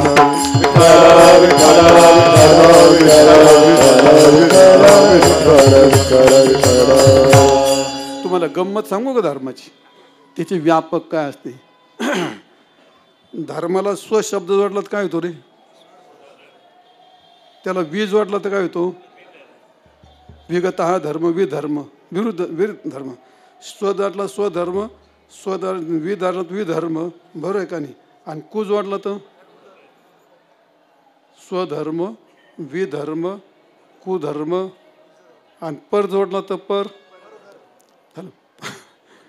परधर्म. परधर्म स्वधर्म कुधर्म विधर्म. आता हे सगळे धर्म मध्ये एकच आहे, त्याला फक्त पाठीमागून उपसर्ग जोडले आणि त्याला चित केलं. कोणाला? धर्माला चित करून टाकलं. झालं का नाही चित? मग आता ही गोष्ट, धर्माची गोष्ट आपण पाहतो. व्यक्ती धर्म, समाज धर्म वेगळा आहे, आश्रम धर्म वेगळा आहे, वर्ण धर्म वेगळा आहे. ज्या काळात आश्रम धर्म, ब्रह्मचार्य, वानप्रस्थ वगैरे हे यांचे धर्म स्वतंत्र आहेत. समाज धर्म, क्षत्रिय ब्राह्मण यांचे धर्म स्वतंत्र आहेत. येते ना तुमच्या लक्षात? हे सगळे धर्म स्वतंत्र आहेत. एका व्यक्तिगत व्यक्ती धर्म वेगळा आहे, पतीचा धर्म वेगळा, पत्नीचा वेगळा, सासूचा वेगळा, सासऱ्याचा वेगळा, सासूचा सुनेशी कसं वर्तन आणि सुनेनी सासूशी कसं वर्तन, दोघीच्या मध्ये स्वतंत्र धर्म आहे. मुलगा आणि आई यांच्यातलं नातं कसं आहे हेच त्यांचा दोघातला स्वतंत्र धर्म आहे. शेजार धर्म असतो, शेजार धर्म असतो, स्वैरिक धर्म असतो, पती पत्नीच्या दोघांच्या मध्ये एक धर्म असतो आणि समाजाच्या मध्ये एक स्वतंत्र आता तुम्हाला हेच धर्म सांगायला लागलो, तुमचं डोकं आउट होईल, नाही तर माझं तरी आउट होईल. तुम्हाला सांगतो हे धर्माचे खेळ सगळे असे आहेत. आणि म्हणून जाऊ द्या कोर कटकट करीत बसते. धारणात धर्मित्या हो संपवतो माझा. उगाच मोका ह्या कटकटीत गेलं, भक्ती राहिली सांगायची. म्हणजे समाजाला जो धारण करून ठेवतो तो समाजाला कायदा धारण करू शकत नाही. समाजाला कायदा एका ठिकाणी बांधून ठेवू शकत नाहीत. हे अर्ध्या डोक्याचे लोक नाही ते विक्षेप करतात आणि सांगतात हे पाप पुण्य देव धर्म थोतांड आहे. थोतांड नाही मूर्खा हो. अरे त्या बांधाच्या कडाला, रस्त्याच्या कडाला गोटा असतो, हाताने ठेवलेला दगड, हे सगळ्याला माहिती आहे. पण जर त्याच्यावर शेंदूर फासला तर आम्ही त्याला देव न म्हणणारे आम्ही आहेत. पण समाजाची गोष्ट लोक तिकडं तोंड, हे देवाकडे तोंड करून लग्न करतो काय? केवढं दडपण त्या शेंद्राचं. समाजाला कोणी बांधून ठेवलंय? धर्माने बांधून ठेवलंय. कोण आहे? एखादा गुन्हा घडला, बलात्कार झाला, आधी धर्म आहे का आधी कायदा आहे? एका शहरामध्ये एका खाटावरती बहीण भाऊ तरुण एकत्र झोपते, 10-10, 5-5 वर्षे शहरामध्ये शिकतात. काही घोळ होतो का? का होत नाही? दोघांच्या मध्ये धर्मदंड उभा आहे. धर्मदंड उभा आहे. तिथं पोलीस नाहीत, तिथं पोलीस नाहीत आणि तिथं कायदा नाही. आहे कायदा माय लेकराच्या बाबतीत, धीर भावाच्या बाबतीत, बहीण भावाच्या बाबतीमध्ये, भावाच्या बाबतीमध्ये कोण उभा आहे? एखादा बलात्कार झाल्याच्या नंतर तुम्ही आता 4 तासांनी, पण आम्ही बलात्कार होऊ नये रात्रंदिवस प्रयत्न चाललाय. रात्रंदिवस समाजाला आम्ही सांभाळतो. समाजाला कायदा नाही सांभाळीत. समाजाला परमार्थ सांभाळून समाजाला धर्माने बांधून ठेवलंय. आणि म्हणून तो धर्म आधी जागा आहे. धर्म सांगतो पाप करू नको, धर्म सांगतो पुण्य करू, धर्म सांगतो ही तुझी बहीण आहे, धर्म सांगतो ही तुझी शेजारी नाही, आणि धर्म सांगतो हे तुझं शेत आहे, हे माझं शेत आहे. कायदा नाही सांगत. कायदा तुम्ही गुन्हा केला मग कायदा तुमच्याजवळ येतो. आधी तुमच्याजवळ 24 तास पहारा देणार. आमच्या गावात पोलीस स्टेशन नाही. चाललं की नाही गाव? मग कायद्यानं चाललंय का धर्मानं चाललंय? मग धर्म काय तुमच्या बोकंडी बसायला लागला का? धर्माचे टिंगल करता तुम्ही का? धर्माचे टिंगल करताय? अरे ही हिंदू धर्माचे खेळ केले. कोणी केले? कोणी केले हिंदू धर्माचे खेळ? हे थोतांड कोण लिहित आहे? कोण लिहित आहे थोतांड? आज आम्हाला ही बोलायची वेळ आली. आम्हाला कीर्तनात बोलायला नको, पण बोलायची वेळ आली आमच्यावरती. महाराज कोणी या धर्माच्या चिंधड्या केल्यात? कोण लिहितोय हे? दावा थोतांड आहे, पिंडदान थोतांड आहे, मंगळसूत्र थोतांड आहे, हे सगळं थोतांड आहे. यांनी या संघटना स्थापन केली, त्यांची टिंगल चिरफाड केली. महाराज जागे व्हा, अजून तरी जागे व्हा. हे तुम्हाला सांगते ते लिबरांडो लोक आहेत, वामपंथी आहेत, कम्युनिस्टाचे लोक आहेत, माओवादी लोक आहेत, नक्षलवादी लोक आहेत, आणि हे आंबेडकरी लोक आहेत. हिंदू धर्माचे अत्यंत द्वेष्टे माणसं, आणि ते मोठे मोठे लेखक आहेत, ते मोठमोठे पत्रकार आहेत. ते रोज याच्यावरती तुमचे, आणि शाळेतले तरुण पोर आहेत त्यांच्यात दिलं पिल्लू सोडून, दिले पोरीनी केस मोकळे सोडून, अवतासारख्या तशाच फिरायला लागल्या. यांचं स्वातंत्र्य बोकाळलं. अरे या देशात जोपर्यंत बाई यथोचित आहे तोपर्यंत भारत भारत म्हणून जागणार आहे. ज्या दिवशी बाईने जागा सोडली त्या दिवशी भारत संपला. माणसावर धर्म टिकत नाही, धर्म स्त्रीवर टिकतो. धर्म स्त्रीपासून सुरुवात होते, आणि धर्माची स्त्रीपासूनच धर्म वाढतो. तुम्हाला याला देव म्हणतात, याला बाप्पा म्हणतात, हे पाया पडाव, याला लात मारू नये, हे कोण शिकवलं तुम्हाला? आईने शिकवलं. आई तिच्यापासून धर्म उत्पन्न होतो, आणि तिच्यावरच टिकतो की नाही? मग बाई जेवढे व्रतवैकल्य माणूस करतो का? बाई जेवढे मंदिर समज तुम्ही करता का ते? मग धर्म कोण आहे? म्हणून आपल्या देशामध्ये स्त्री ही देवता मानल्या जाते. आपल्या देशातल्या नद्या नाहीत, आपल्या देशात ते तीर्थ मानल्या जातात. आणि आपल्या देशात बाई ही देवता मानली जाते, तिला लक्ष्मी मानल्या जातं. ज्या दिवशी बाई खांदा ढिल्ला करील त्या दिवशी भारताचं नाक कटल्या गेलं असणार आहे. विठाल विठाल विठाल आतापर्यंत इतिहास आहे. सगळे मोठमोठे शूरवीर रत्न कुठं जन्मलेत? मोठमोठे विद्वान कुठं जन्मलेत? मोठमोठे विद्वान कोणी तयार केलेत? त्यांना तयार केलेत. जिथं तुम्ही हतबल झाले, जिथं देव हतबल झाले, तिथं ती दुर्गेचं रूप घेऊन उठली आणि मोठमोठे दैत्य नष्ट केले. गोष्ट खरी का खोटी? आणि म्हणून आपल्या पहिली सुरक्षा त्याला दिली जाते. बाप आहे तोपर्यंत बापाला शेवटपर्यंत त्याला फक्त सुरक्षा द्यायची. बाप गेला तर मुलांनी सुरक्षा द्यायची, मुलगा गेला तर नवऱ्याने सुरक्षा द्यायची, आणि नवरा गेला तर पुन्हा मुलांनी सुरक्षा द्यायची. आणि कोण इष्टलं तर समाजाची जबाबदारी, स्त्री म्हणून पहिलं तिला सुरक्षा असते. याचा अर्थ काय? त्याचा अर्थ काय? कारण तिच्यावर धर्म जिवंत आहे, तिच्यावर देश जिवंत आहे, तिच्यावर धर्म जिवंत आहे. अरे पण मग ती देवता आहे, त्या देवतीनेच लाच सोडली, केस मोकळे सोडून दिलेत, चड्ड्या घातल्यात. आता धर्माला कोण स्वीकारेल? पुरुषावर तर धर्म राहत नाही, तो तर काही टिकू शकत नाही. भगवंतांनी सर्वांनी त्याच्यावर वारसाच नाही टाकलेला, तिच्यावर वारसा टाकला तो. आता काय करायचं? याला कोण कारण आहे? हे पाश्चात्य संस्कृती यांनी आणलं. करिअर करिअर करिअर करिअर म्हणून आमच्या लहानपणी कधी पोरगी मिली, ऐक कानाल शब्द आहे. आज रोज 10 पोरी मारतात. कोणत्या मारतात? त्या आमच्या खेड्यातल्या मारतात का? कोणत्या? डॉक्टर इंजिनियर शिकलेल्या का? फाजील झाल्या तुम्ही म्हणून. झालं का नाही? किती गेल्या तुमच्या पोरी? श्रीनिवास महाराज 4.5 लाख पोरी गेल्यात भारतातल्या. कोणी पळवल्यात त्या? आणि या वर्षी महाराष्ट्रातल्या 4.5 पोरी गायब झाल्यात. कुठून पोरी मिळायच्या आमच्या पोरांना? हे उत्पत्तीचं स्थान जर या लोकांनी काही नष्ट केले, समाज जागाच व्हायला तयार नाही. समाज पक्षातच वाटलाय, समाज जातीतच वाटलाय. 4.5 पोरी कुठून आणणार तुम्ही? त्या पोरी गायब केल्या महाराज. त्यांना फॅक्टरी बनवतात कोण लोक, मला नाही कोणाचं नाव घ्यायचं. 5-25 काटे घ्यायचे आणि पुन्हा मारून टाकायचे. हे रोज पेपर आपले लोक रोज वाचतात. असं झालं का गेला विसरून. आपणच आहेत त्यातले. हा काय प्रकार आहे. म्हणून स्त्री ही सगळ्या धर्माचं आश्रयस्थान आहे. गाय काय आहे? स्त्रीलिंगीच आहे. गाय स्त्रीलिंग. बस आश्रयस्थान कोण आहे? गंगा काय आहे? स्त्रीलिंगीच आहे. देवता काय आहेत? स्त्रीलिंगी. हे सगळं धर्माचा आश्रय आहे. आणि म्हणून धर्माची गोष्ट आता फार झालं जाऊ दे. धर्म सांगत असताना धर्म अतिशय व्यापक आहे. पण मुद्दा एवढा सांगायचा, समाजाला धारण करणारा जो असतो त्याला धर्म असं म्हणतात. होय, आजही श्रीनिवास महाराज तुमच्यासारखे कथाकार बाजूला काढा, आमच्यासारखे कीर्तनकार बाजूला काढा आणि फक्त 1 मिनिटं डोळे झाका तुम्ही, तर या वारकरी संप्रदायातले सगळे वक्ते गप झाले तर या महाराष्ट्राचं काय होईल? कशावर चालेल महाराष्ट्र? कोणाकडे पाहून चालेल महाराष्ट्र? विचार करा थोडासा. होऊ शकतं का असं? मग गोष्ट खरी आहे का नाही? टिंगलीचा विषय कोणाचा आहे? हे पुढारी एवढे लाख लाख कोटीचे घोटाळे करतात, त्यांचं कोणी काय म्हणतं का? बिल्डर आली, पुढारी आली, गुंड आली, दोन्ही आली, त्यांचं काय नाही ना.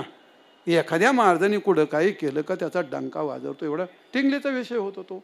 अरे पण समाजाला एका जागेवर एक संघ ठेवणं तो धर्म आहे. आणि धर्माचं जतन करणारे आम्ही आहेत. गोष्ट खरी आहे का खोटी? आणि म्हणून समाजाला बांधून ठेवणारा कायदा नसतो, समाजाला बांधून ठेवणारा धर्म असतो. मग तो धर्म असतो, धर्म निर्माण करावा लागतो आणि कर्मातून धर्म जन्माला येत असतं. म्हणून तुकाराम महाराज म्हणतात कर्मजन्य धर्मजन्य. धर्माचं निघालं म्हणून मी कधी हे बोलत नाही, माझा तो विषय पण नसतो, मला वेळ नसतो माझं चिंतन काढून टाकायला ते. पण असा तो धर्माची कर्माची गोष्ट आली. ज्ञानेश्वर महाराज म्हणतात कर्म धर्म परमार्थाच्या बाबतीमध्ये जरी असलं तर त्याचं फल शेवटी नाशवान असतं. पण सध्या परिस्थिती जी होती त्याच्यावर म्हणून बोललो मी. आता लई बोललो असतो पण आता नको. ते विठाल विठाल विठाल विठ्ठला विठ्ठला विठ्ठला.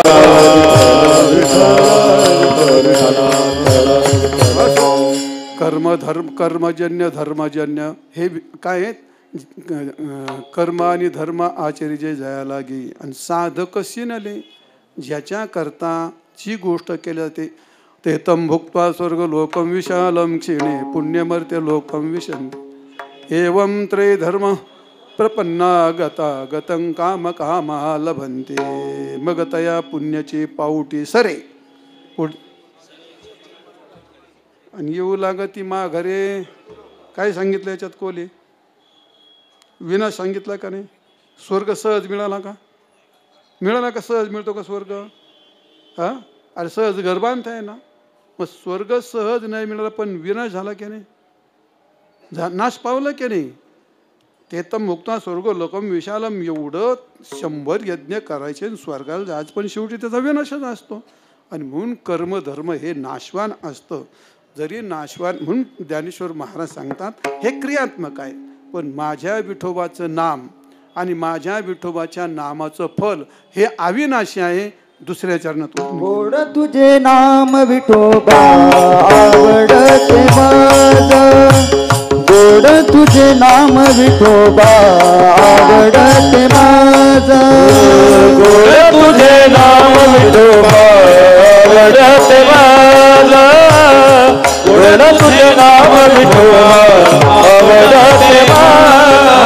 गोड तुझे नाम विठोबा आवडते माझ. गोड तुझे नाम विठोबा आवडते माझ. गोड तुझे नाम विठोबा आवडते माझ. गोड तुझे नाम विठोबा आवडते माझ. तुझे उच्चारिता मना वाटत लाज. तुझे उच्चारिता मना वाटत लाज. गोड तुझे नाम विठोबा आवडते माझ. गोड तुझे नाम विठोबा आवडते माझ. तुझे उच्चारिता मला वाटत लाज. तुझे उच्चारिता मला वाटत लाज. गोड तुझे नाम विठोबा आवडते माझ. गोड तुझे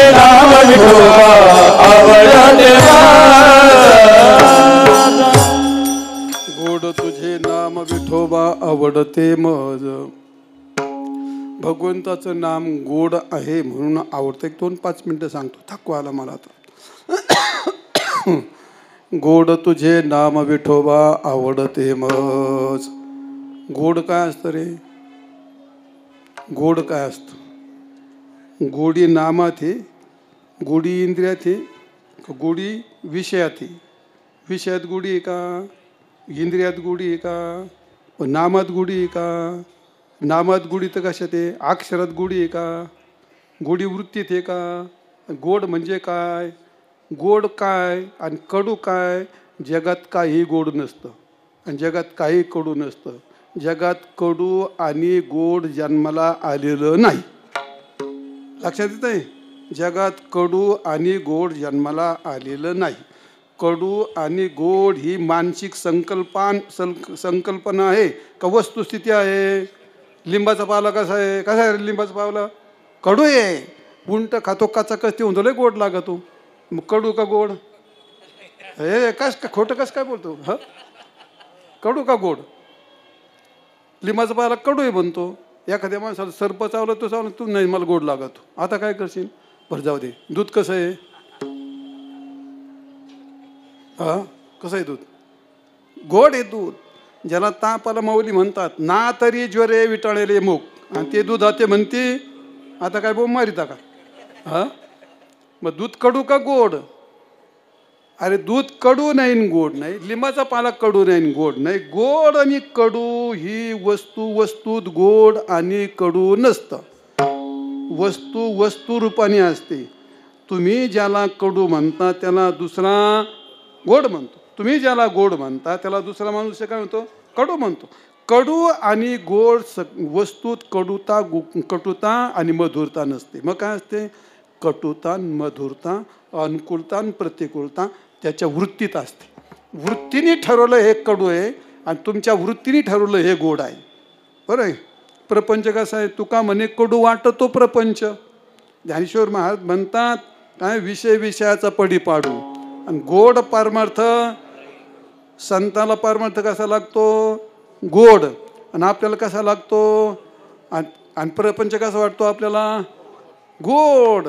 बरं आहे का नाही? हे का नाही? विषय निंब बहु गोडी आला नाथ महाराज म्हणतात. आणि भजन गुळ तो मज कडू झाला. लोभ सर्पा डंकला करू काय? मग हा काय प्रकार आहे? म्हणजे भजन गुळासारखं गोड आहे ते आपल्याला कडू लागतंय, आणि प्रपंच लिंबाच्या पाल्यासारखा अत्यंत कडू आहे तो आपल्याला गोड लागतोय. हा मग प्रपंचातला आणि परमार्थातला दोष आहे का आपल्या जीवेतला दोष आहे? कशात आहे? कडू आणि गोड कोणी ठरवू शकत नाही. विषय मिटला. मुद्दा कटुता आणि मधुरता हे विषयात असू शकते का? नाही. मग कशात येईल कटुता? राम कृष्ण हरी हे शब्द आहेत का काय? विषय वस्तू आहे का? मग शब्दात गोडी आहे का रे? तुमची काय ताकद आहे? नाही म्हणू शकत नाही, होय म्हणू शकत नाही. राम कृष्ण हरी हे 3-6 शब्द उच्चारले. विठवा नाम तुझे गोड. आता लई प्रमाणित माझ्या अमृता होनी गोड नाम तुझे देवा. बरोबर आहे का नाही? जिव्हे गोड 3. आता किती सांगू अजून लई प्रमाण. मग नाम गोड आहे याचा अर्थ अक्षर गोड आहेत का? नाही. मग जे तोंड घेतं तोंड गोड आहे का? इंद्रियात गोडी असू शकते का? नाही. अक्षरात गोडी असू शकते का? नाही. अक्षरात गोडी नाही, इंद्रियात गोडी नाही. नाम हा काही विषय नाही, मग त्या विषयात गोडी. मग कशात? वृत्तीत गोडी आहे का? नाही. वृत्ती तोंड वृत्ती ती वृत्तीसुद्धा एक काय आहे? अंतःकरणाचा परिणामच आहे. अविद्याकारीच आहे. अंतःकरण अविद्याकारीच वृत्ती आहे आणि मुखसुद्धा इंद्रियच आहे आणि तो एक आंतर इंद्रियातला भागच आहे. गोडी इंद्रियात नाही, गोडी इंद्रियात नाही, गोडी विषयात नाही. नेमकं गोड कशात आहे? भगवंताचं नामस्मरण गोड हे कशामध्ये असतं? तुम्ही जिलेबी खाल्ली, गोड लागली का नाही? आणि कालवण खाल्लं, तिखट लागलं का नाही? मग तिखट आणि गोड हे कोणाला कळतं रे? हा, जिवेला कळतं? कसं काय कळतं? वर पहा. मग तिखट हा लिक्विड रस आहे का नाही, आणि गोड हा लिक्विड रस आहे का नाही. मग तुमच्या जीवेला रस लागतो का गोडी लागते. रस हा गुण आहे. आणि आंब्याचा रस काय कोणता जो रस असेल, रसाचा आणि जिव्याचा संबंध होतो का गुणाचा संबंध होतो. गुण गुणीला सोडून राहतो का नाही. मग तुमच्या जिव्हेला त्या लिक्विडचा संबंध येतो का रसाचा संबंध येतो. कोणास ठाऊक काय होते. मग गोडी रसात हे का गोडी अजून दुसरी कुठे आहे. मधुरता म्हणजे गोड नाही. कारण गोड ही गोष्ट कटूत सुद्धा असते, आणि गोड ही गोष्ट मधुरतेत सुद्धा असते. येते का लक्षात तुम्ही. कटुता आणि मधुरता. कटुता ही एखाद्या विषयाच्या आश्रित राहते, आणि मधुरता ही एखाद्या विषयाच्या आश्रित राहते. पण गोड शब्द मधुरतेपेक्षा वेगळा आहे, कटूपेक्षा वेगळा आहे. आणि गोड शब्द कडूतही आहे, आणि गोड शब्द गोडीत आहे. गोड शब्द वेगळा आहे. चल जाऊ दे, किती सांगू एक वाक्यात. गोड शब्दाचा अर्थ ते आनंद शब्दाचं वाचक आहे. काय कीर्तन गोड झालं. खाऊन पाहिलं का तू. काय मुलगी गोड आहे बा. चाटून पाहिली का तू. काय मुलगी गोड आहे, काय कीर्तन गोड आहे. गोड शब्दाचा अर्थ काय. गोड शब्दाचा अर्थ आहे आनंद. आनंदाचं वाचक आहे. जिलबी गोड लागली ते गोड नाही, त्याला मधुर म्हणतात, तिक्त म्हणतात, कटुता म्हणतात. त्याला गोड नाही म्हणत. वर पहा, तिक्तात सुद्धा गोड आहे, कटुतेत सुद्धा गोड आहे, आणि मधुरतेत सुद्धा गोड आहे. नाकातून पाणी येतं. हा, नाकातून पाणी येतं, डोळ्यातून पाणी येतं, तरी फुरके मारितोयस तो. कशाचे हा, याची अक्कल नाही का काही. तिखट आमटीचे फुरके मारितोय. आयला आमटीला गोड झाली म्हणतो. अच्छा, नाकातून पाणी तरी गोड झाली म्हणतो. काय मावशी, कारलं फार गोड झालंय. मूर्खा, कडू कारल्यात गोड. हो, कडू कारल्यात सुद्धा गोड असतं, आणि तिखट आमटी सुद्धा गोड असतं. मग गोड कशाला असतात. जेथून आनंद निर्माण होतो त्याला गोड म्हणतात. सगळं समजले. अजून जरा थांबा, अजून पुढे अजून. जिथं आनंद जन्माला घालतं त्याला मग तिखटातलं तिखट असलं आनंद देतं का नाही. येतं कडूतलं कडू असलं आनंद देतं की नाही. मग गोडातलं गोड असलं आनंद देते का नाही.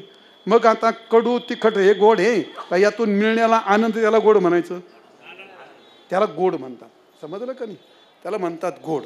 आणि मग गोड आता नाम तर गोड नाही. नाम नाही गोड. अजून तुमची वृत्ती नाही गोड. तुमचे इंद्रिय नाहीत गोड. गोड मग कोण आहे. चवी घेऊ घास आणि ब्रह्मरस आवडी. मसाल्यासारखं खाल्लं त्याला काय नाही. बारीक चावून खाल्ल्यानंतर चव निर्माण होते. मग खाल्ल्याने आनंद मिळतो का नाही. मग चावल्याने आनंद मिळतो का नाही. खाऊन आनंद मिळत नाही, चावून आनंद मिळत नाही.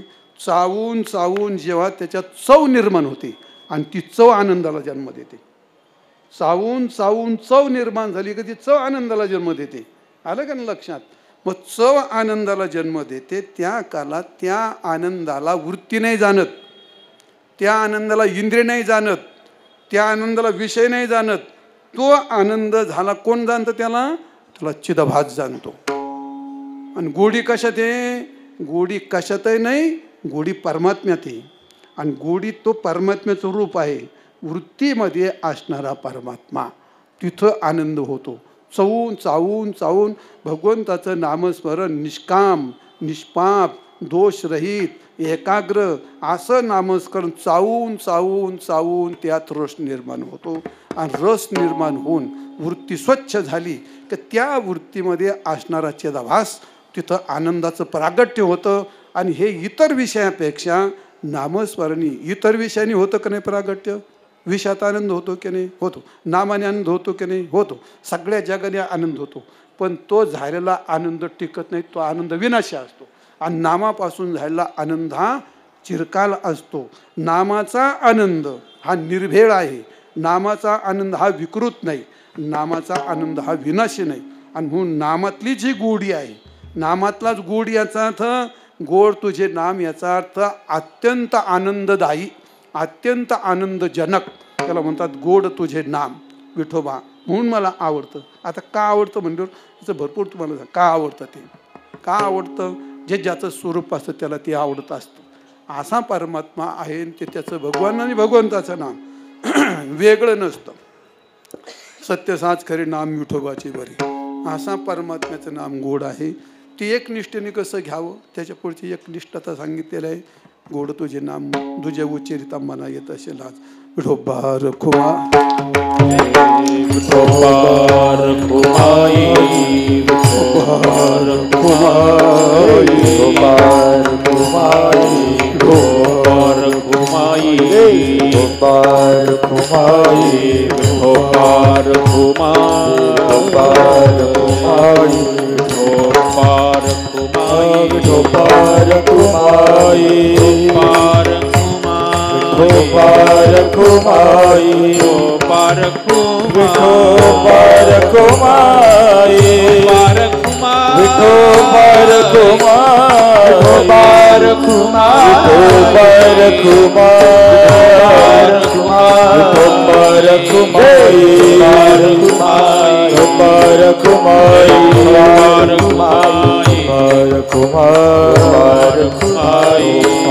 रखुमाई विठोबा रखुमाई विठोबा रखुमाई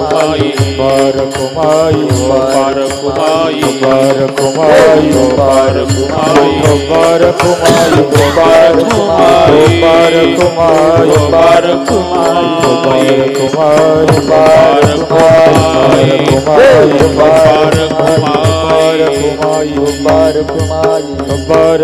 रखुमाई विठोबा रखुमाई विठोबा रखुमाई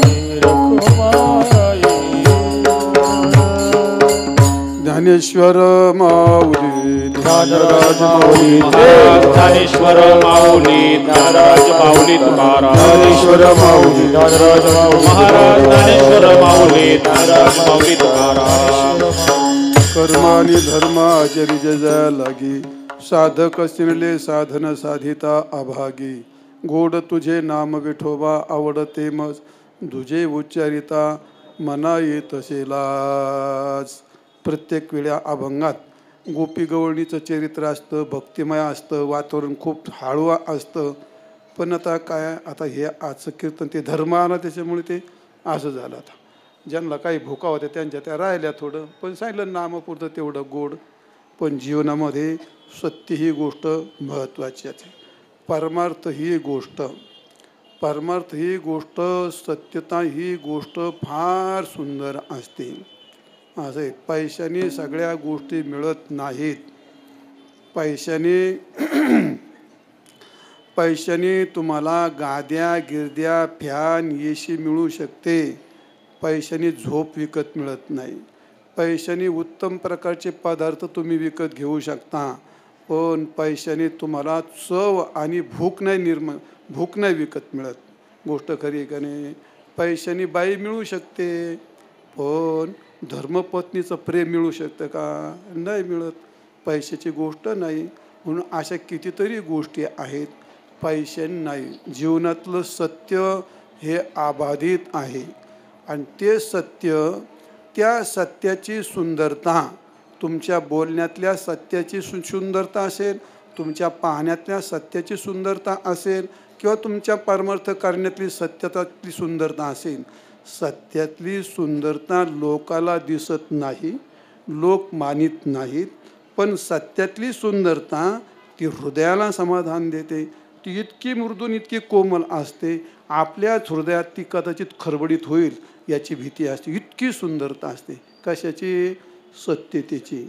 म्हणून सत्य परमार्थातलं जीवनातलं नाम जे काही असेल त्यात सत्य हे अबाधित ठेवण्याकरता, हे सत्याकरता अनेक लोकांनी आपले देश पणाला लावले, अनेक लोकांनी देहाचं बलिदान दिलं, अनेक लोकांनी राज्याचं बलिदान दिलं. कोणी दात पाडून दिले, कोणी हाडं काढून दिले, कोणी काय काय केलं, सगळं केलं. काय केलं? फक्त आपला सत्य धर्म सांभाळा. आणि म्हणून जीवनात सत्यता ही खूप मोठी महत्त्वाची असते आणि सत्यता ही भगवान नामाच्या आश्रित राहते. सत्य साच खरे नाम विठोबाचे बरे. आणि म्हणून परमार्थ करायचा बाबा हो, सोंग ढोंग करू नका, कोणाच्या नादी लागू नका, संतांचा आदर्श घ्या. परमार्थ नेहमी 4 भिंतीच्या आत करा, बुरख्याच्या आत करा. परमार्थ उघडा झाला. परमार्थात तुम्हाला ज्या दिवशी असं वाटेल माझ्या परमार्थाकडे कोणी रोखून पाहावं, तर त्या काळात तुमच्या बायकोकडे कोणी रोखून पाहिलं तुम्हाला राग येतो की नाही? मग तुमच्या बायकोपेक्षा परमार्थ फार मोलाचा आहे. आपल्या परमार्थाला कोणी नजर भरून पाहावं तर तिची दृष्ट लागेल, त्याची दृष्ट लागते. म्हणून लोकांना समाधान करण्याकरता तुम्ही जर लोकांना समाधान करण्याकरता परमार्थ केला, भले भले गेले, पण लोकांचं समाधान होत नाही. आपण भगवंताला संतांना आपल्या मनाला खुश करण्याकरता परमार्थ थोडा करा, फार नाही करावं लागत. अमृत किती घ्यावं लागतं, संजीवनी औषधी किती घ्यावं लागते, थोडीच घ्यावं लागतं, फार नाही. गठडभर कायला करता, का मरमर करता घेऊन देण्याची.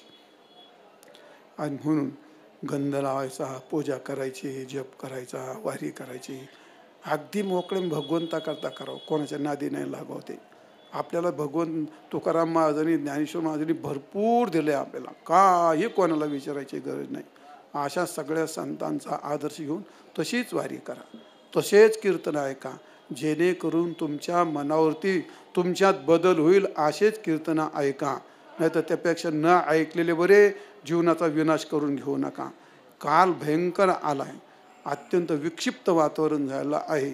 असो तात्पर्य मला एवढंच सांगायचं आहे, परमार्थ करत असताना आपला परमार्थ किती जपता येईल स्वतः करता करा. 12 तास प्रपंच करा, अजून प्रतिष्ठेकरता काय करा, 1 तास द्या स्वतःच्या. थोडे परीने रे आविट ते घ्यावे खरे, तो का म्हणे आम्हा कंदाचा वास. थोडं एवढं स्वतः करता एवढं करा, ते तुमचा उद्धार करील. अशी गोष्ट आहे. असो. आणि म्हणून मला मुद्दा एवढाच सांगायचा, परमार्थाच्या बाबतीमध्ये संतांचा आदर्श होऊन परमार्थ करा. बाजलं लय थकवा आलाय. सालवातप्रमाणे याही ठिकाणी आज आमचे हरिभक्त परायण श्रीनिवास महाराज त्यांच्याकडे कार्यक्रम करण्याचा योग येतो. मला प्रत्येक वर्षी विठ्ठल बाबा होते तेव्हापासून लई दिवस झाले, त्याला हे काही नव्हतं तेव्हापासून मी कीर्तन करत होते. हे मठ होतं पण हे काही नव्हतं पुढचं खूप दिवसापासून. म्हणजे बाबा आमच्या डोंगरगणला अनुष्ठानला होते, त्यामुळे डोंगरगणचे बाबाचं थोडंसं वेगळं नातं होतं. मग तेव्हापासून आमचं प्रेम होतं. माझ्याबद्दल बऱ्याच लोकांनी तक्रारी केल्या, बाबाकडे बी श्रीनिवास महाराजाकडे बी. त्यांचे ते गाणारी वाजवणारे तेव्हाचे बाबा तेले महाराज बोलतात, बाबा आपण नको भाऊ, ते महाराजांचं कीर्तनच नका घेऊ. श्रीनिवास महाराज लई लोकांनी मोर्चे आणले, ते म्हणले तुम्ही नाही आले तरी चालत, मला महाराजांचं कीर्तन घेतलं सुद्धा माहिती नाही. तसं काही माझं नसतं ते, पण लोकांनी त्याचा भाव केला. तुम्ही कीर्तनाचा विनाश करायला लागली होती, मग त्या तुमच्या वाजवण्याला काय अर्थ आहे, तुमच्या म्हणण्याला काय अर्थ आहे. कीर्तन कशा त्याला ते सहकार्य असतं ना. मग आपण ते सांगाल ते म्हणतात आम्हाला बोलतात ते तसा प्रकार नाही तो, त्याला असो तो भाग. म्हणून आता मी श्रीनिवास महाराजाला म्हणलं बहुतेक गुरूंच्या पाठीमागे शिष्याला चालवता येत नाही. विनाश करून बापाची स्टेट विकून खातात माणसं. पण गुरु सवय बेटा ज्याला म्हणतात, गुरूंचं काही संक्षिप्त राहतं दाखवायचं, ते शिष्याच्या रूपातून श्रीनिवास महाराजांनी यथोचित जशाला तसं चालवलं. उलट आश्रम असा चमचम करायला लागला. याचं कारण गुरूंची कृपा असते, हा भाग वेगळा, पण शिष्यात पण कर्तृत्व असावं लागतं. त्यांनी टिकवलं, चालवलं. श्रीनिवास महाराज फार गोड, कोणाच्या घरात जात कोणला कधी पोटात रुचायचा नाही. गुलाबजामू घेऊन असा तोंडात सोडला का अख्खा पोटात घातला तरी तो रुतत नाही. तसा श्रीनिवास महाराज कोणत्या माणसाने नुसता तोंडात सोडला का अख्खा कोणला टोचायचा नाही. असं बरं आहे, चांगलं आहे. तुला देवाने गुण दिले ते, आता मला नाही दिले गुण, मी कोणलाही फटकरितो. आणि त्याच्यामुळे लोक मला म्हणतात लय कडक की म्हणतात, ज्या अर्थी तुम्ही एवढं हसता त्या अर्थी मी कळून घेतो, मी आपलं बंद करतो. विठ्ठल जय विठ्ठल जय जय विठ्ठल जय जय विठ्ठल जय जय विठ्ठल बोली